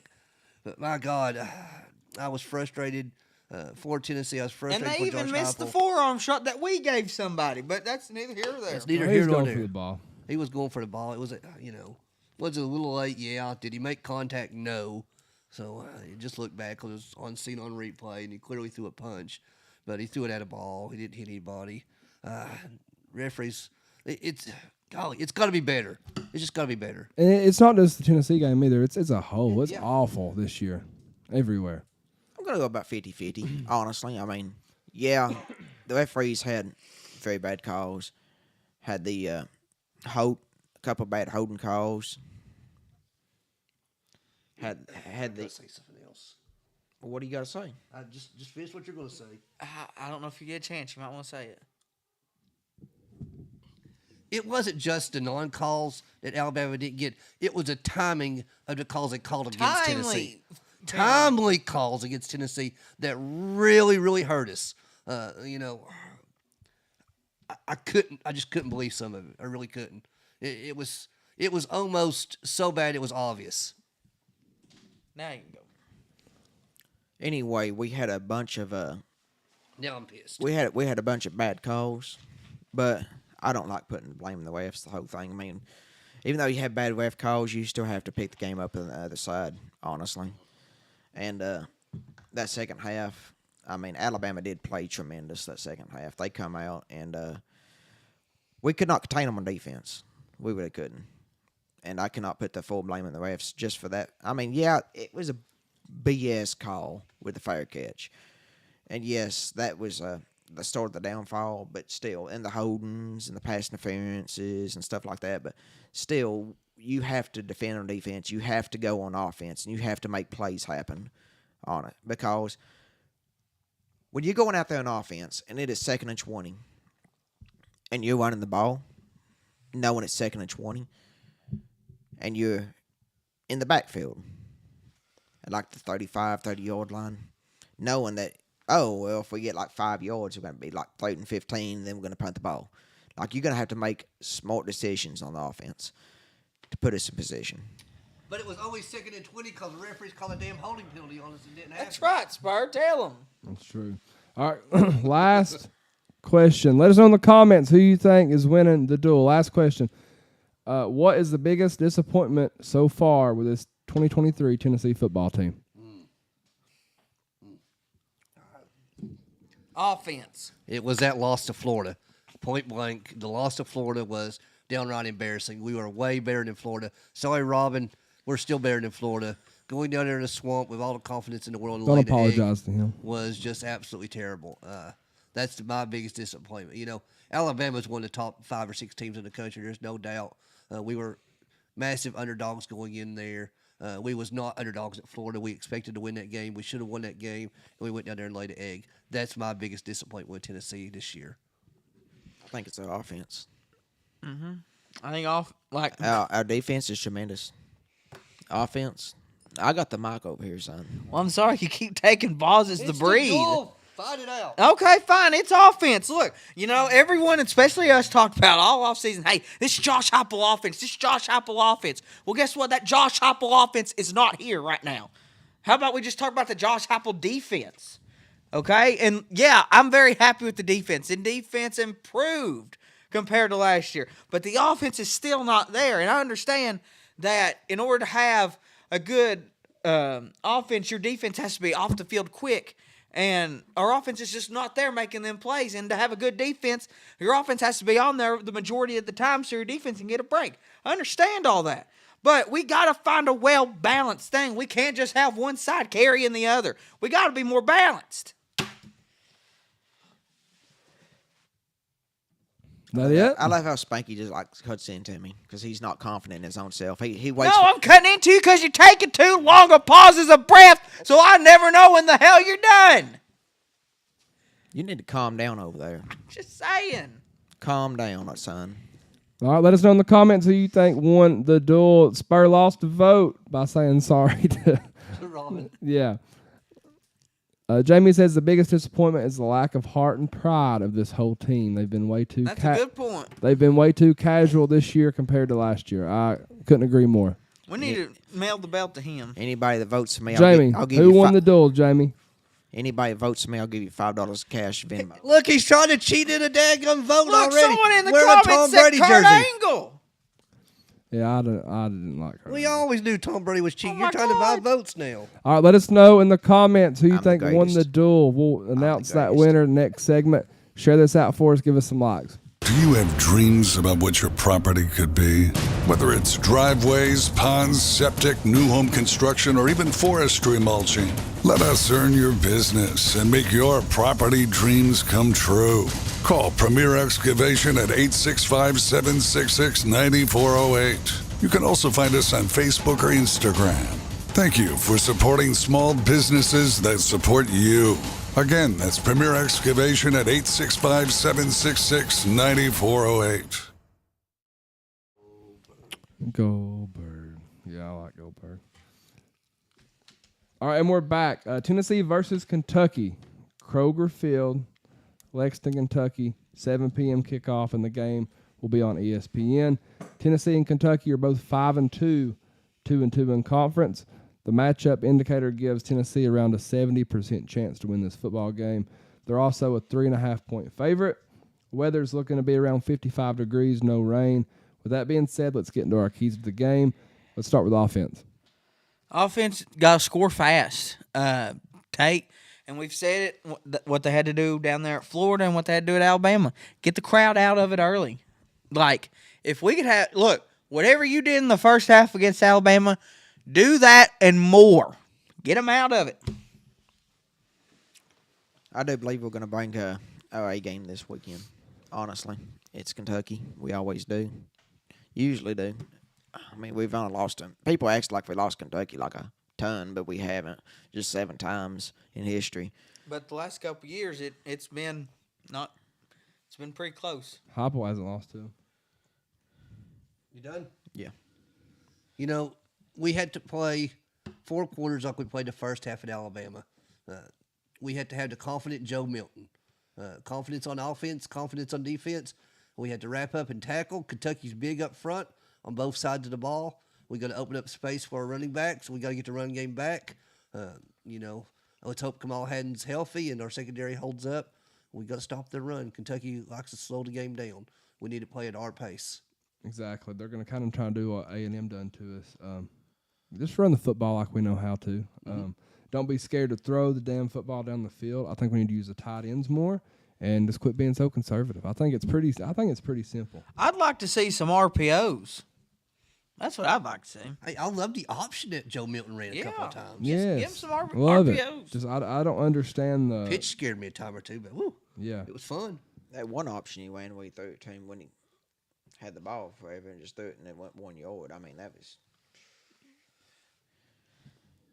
What about on defense? Defense, get off the field. Get off the field. Don't be like Alabama, where it's like 3rd and 20 and all that, and you let them get first downs. Get off the damn field. Kentucky wants to run the ball, take that away from them first, then worry about our secondary. They're going to run. Kentucky's a great running team. Mm-hmm. So let's Make them throw it. Make them throw it. Contain the quarterback. We've heard forever how Kentucky's quarterback's supposed to be one of the best in the country. Let's not let that happen this weekend. Yeah, contain the quarterback, honestly. The run game. Secondary strong on defense.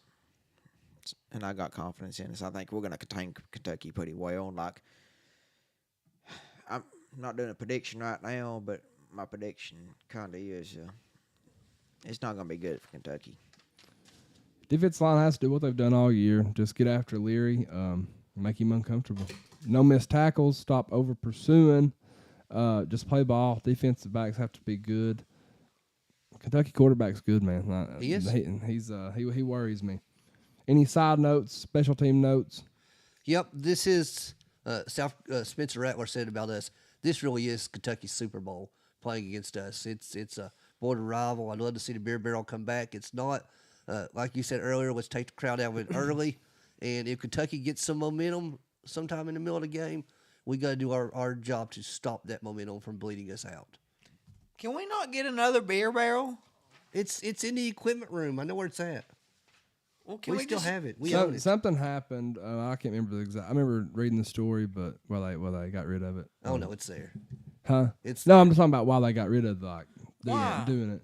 I'm pretty sure somebody died in a car wreck Yeah, it or was something. a car accident, a DUI situation, and they decided that giving a beer barrel wasn't a respectful thing to do anymore. But we don't. It doesn't have to be a beer barrel. Just call it the barrel, Yeah. the bourbon barrel, Something. The moonshine barrel.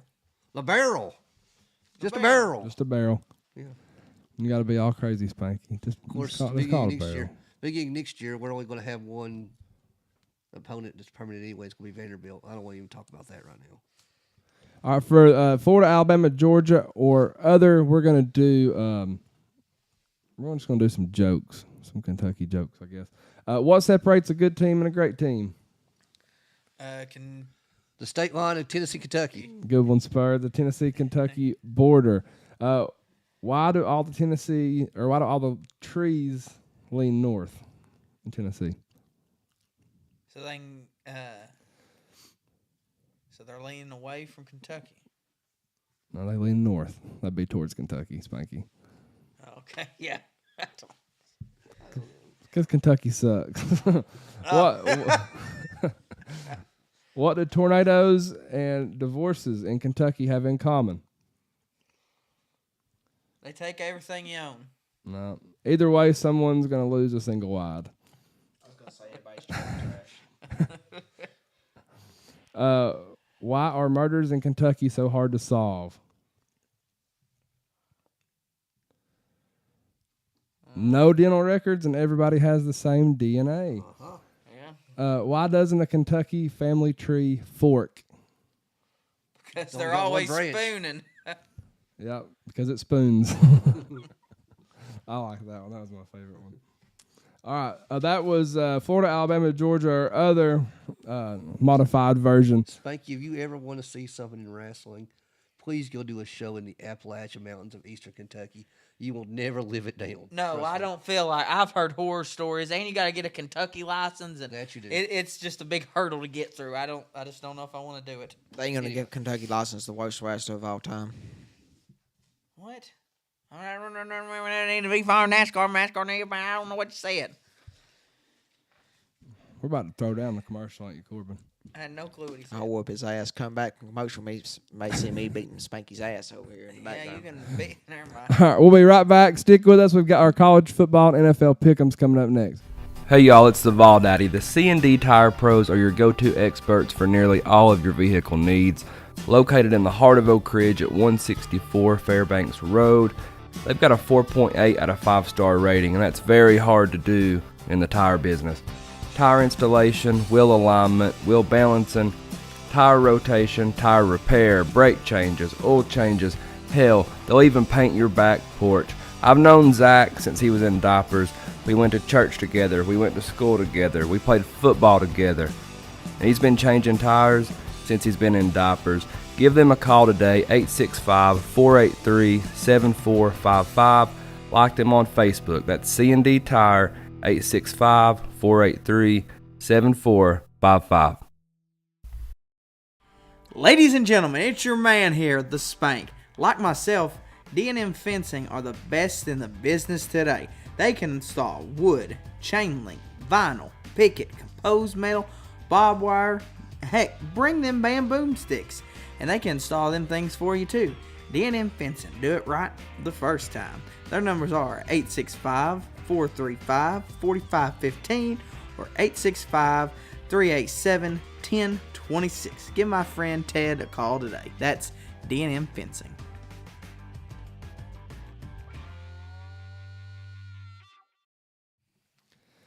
All right, and we're back. Next, we've got our football pick'ems.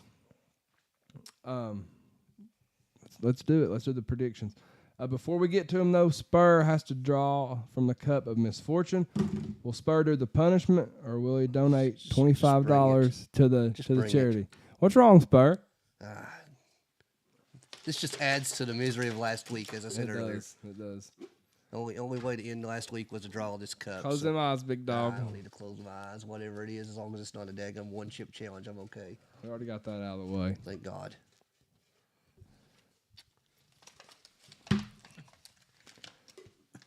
I got the Waffle House challenge. 24 hours at Waffle House. For every waffle I can eat, I knock an hour off of my time. Let me see that bad boy. Easy for I you to wanted say. this one. Well, you can have it. I There you don't go. want. I'll trade you. I don't want. Make a trade. So Spur has to the Waffle House challenge. 24 hours at Waffle House. For every waffle he eats, he knocks an hour at a time. You don't think you can eat like 20 waffles? Here's the thing about this. I'm going to think about this very smartly. For every waffle I eat, I get a knock an hour off, correct? Yeah. Those waffles are like $5 a piece. And all I got to do is donate $25 to get out of this challenge. Are they really $5 a piece for one? Yeah. Yeah. So I will donate $25 to my favorite charity Okay. to get out of sitting out of Waffle House for 24 hours. Okay. Not only because I don't have time to sit at Waffle House for 24 hours. So Yeah. Spur's gonna donate. Y'all crazy about the $25 Waffle House for waffle piece, $5. Waffle House has a whole menu that you wouldn't even. It's a secret menu. You got to look up the secret menu at Waffle House. They got like 400 different items you can take through the menu. People don't know that though.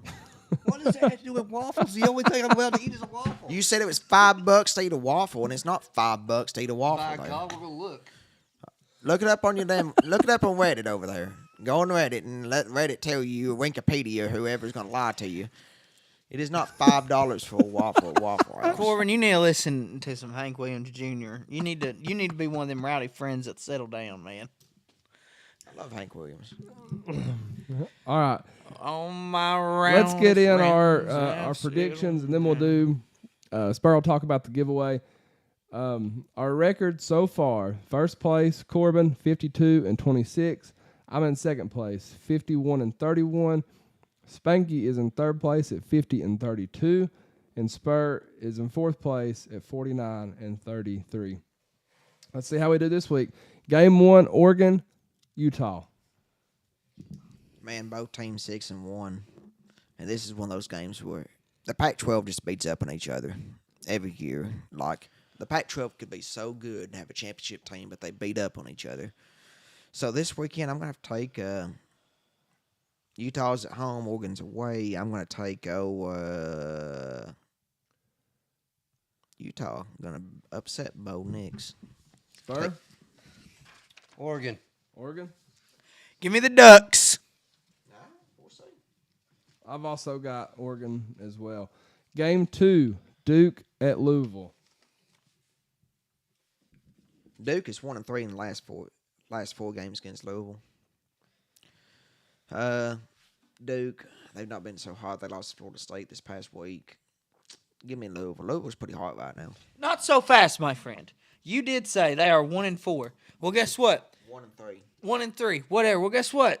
They're going to be 2-3 after this week. Give me the Blue Devils. Give me the Blue Devils. Basketball season is upon us. They're done with football.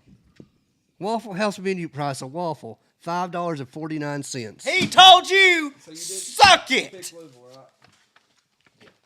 I picked Duke to beat Louisville. You've got Duke, and I have got Louisville as well. Game 3, Georgia versus Florida. Georgia. I got Georgia winning because they've not been beat yet. I can't say. Spanky? I can't. Woof in the You're really world's largest cocktail party. Yeah, let's just reemphasize I'm that. going Georgia also. I hope. I don't know. I kind of hope Florida gets it done. Game 4, Don't say that out loud. Colorado, UCLA. Well, They coming to UCLA, baby. You don't know my pick, go write it down. Colorado over here. Who you got, Corb? Mr. Colorado over here. Oh, shut up, you tech miners. I'd rather cheer for UTEP than Colorado. We know you talk about Who them. you got? Colorado. Got UCLA. Spur, I'm with you. I'm going UCLA also. Game 5, Tennessee versus Kentucky. Tennessee. Rocky Top, you'll always be home sweet home to me. Tennessee. Good. Oh, 4 Tennessees. Rocky No Top. surprise there. Let's get the NFL. Game 6, Bengals versus 49ers. Interesting one. Brock Purdy's out for the week, so I'm going Concussion protocol. with the Bengals. Yeah, Brock Purdy's out. Concussion protocol. 2 bad losses for 49ers in a row. Joe Burrow, he usually doesn't do good about mid-season, and we're getting that mid-season point. And he signed that big contract, so he's going to have to prove. If he wants to make the playoffs this year, he's going to have to start winning. So you going Bengals? And I'm taking, with the talent alone, I'm taking 49ers. 49ers have all the talent, defense, offense. They got so much talent on 49ers. Spur? I've been going back and forth on this one, and I'm heavy on San Francisco in my fantasy, but I'm going to go ahead and lean the Bengals just simply because San Francisco's. I don't even know who their backup quarterback is. Well, the thing with San Francisco, the past 5 years, it doesn't matter who the backup is. He's usually better than comes out to be better than the starting quarterback, and then he gets the starting I think quarterback it's is Nathan replaced. Peterman. I'm kidding. Thank you. Who you got? The Bengals. Who day? Bengals. Who day? I'm going 49ers as well. Game 7, Jets, Giants. The Jets is J-E-T-S. Jets. the Jets is so good. If they had Aaron Rodgers, they banked this whole season on Aaron Rodgers. Hey, he could come back now. Don't call it come back. But if he does come back, I'm not saying he may come back, but the fact is they banked everything on him. But that Jets, if they had Aaron Rodgers, imagine what they could be right now. That would be crazy. The Jets is really freaking good. So you going Jets? I'm going Jets because Daniel Jones is still. We don't know what Daniel Jones' status is, and Giants is a very down team at the moment. Spur? I'm going to take the Jets. Spanky? Jets. Game 8, Vikings, Packers. Skull. I'm going with the Minnesota Vikings. Yeah, Vikings coming off a big win. Jordan Love has struggled so far this season, but it is in Green Bay. But I'm going to have to take Minnesota in this one. Minnesota's going to beat Green Bay in Green Bay. Spur. Take Minnesota. I've also got the Vikings winning. Game 9, Falcons, Titans. Falcons. Falcons for sure. Titans are they're playing for next year by this point. They're trading everybody away. You're going to be trading everybody away in the next couple of weeks because trade deadline's coming up, and they just want to have that 4-win season so they can have a top draft pick with the other draft picks. So, Falcons. Yeah, golly. The Titans are usually pretty good at home. I'm going to go ahead and take the Falcons. Falcons are still in first place in their division somehow. So. Oh, man, out. I'm going Titans. Game 10, Patriots, Dolphins. Big win for the Patriots versus the Bills. Was not expecting that. 300th career win for Bill Belichick. Congratulations. Third most in NFL history. But give me the Dolphins. I mean, honestly. Spur. Dolphins. Spanky. Give me the Dolphins. I've got the Dolphins as well. Total number of points scored, Tennessee versus Kentucky. I've got 72. Really? You like a shootout? I do. I think Kentucky slows it down too much for it to get that high. I like Tennessee to win the game. I got Tennessee 31, Tennessee 20, so it gives me 51. 64. 54. 54.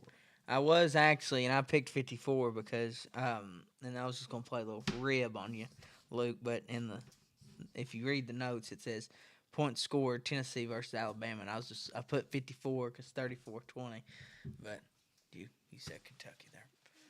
Yeah. Sorry, Spanky. All right, Spur, let the listeners know how to enter in this giveaway. We'll post. Hey, who won the shortly. belt? Yeah, who won the belt first of all? Who won the belt? Well, we got a tie between Spanky and Spur, 2-2. Rock, paper, scissors. Okay, best 2 out of 3 rock, paper, scissors for the belt. Here we go. You ready? Wait. Is it 3? You got to say it. Rock, paper, scissors, shoot. Okay, rock, paper, scissors, shoot. Okay, here we go. Rock, paper, scissors, shoot. Rock, paper, scissors, shoot. Ha! Yes, I got one. Rock, paper, scissors, shoot. All right. Yes, give it here. Give it to me. Give it to me. Do rock every time. Give it to me, you dirty animal. Wait a minute. I voted for myself. That's what tied it. Give it here. Give it here. All right, thank you all. Oh, shit. Thank you all yes. for listening to us. Look at this. Whether it's baby. live or after we publish our live, we love to hear from you. We're growing fast on all our accounts. We'll try to, I don't know, maybe we keep saying it, but we haven't done it. Maybe we'll do it live on the way to Kentucky. Maybe next week we can do a birthday celebration for old somebody here on this show. It's my birthday next week. How'd you know?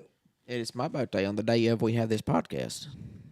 My birthday's November 16th. I accept cash, Venmo, PayPal, or check. Yeah, we're gonna let Corbin and Spanky's girlfriend come on together for the next Which show. one for him? He got a bunch of them. Look at him over there in his Tom Brady jersey. I said your girlfriend, Spanky. Well, it ain't mine, but it's his birthday next week. It is my birthday next Yeah. week on the day of the show. We're gonna have a big That's what we're gonna give you for a birthday present. celebration. We're giving you Spanky's woman. All right, thank y'all for listening. We'll be right. We'll be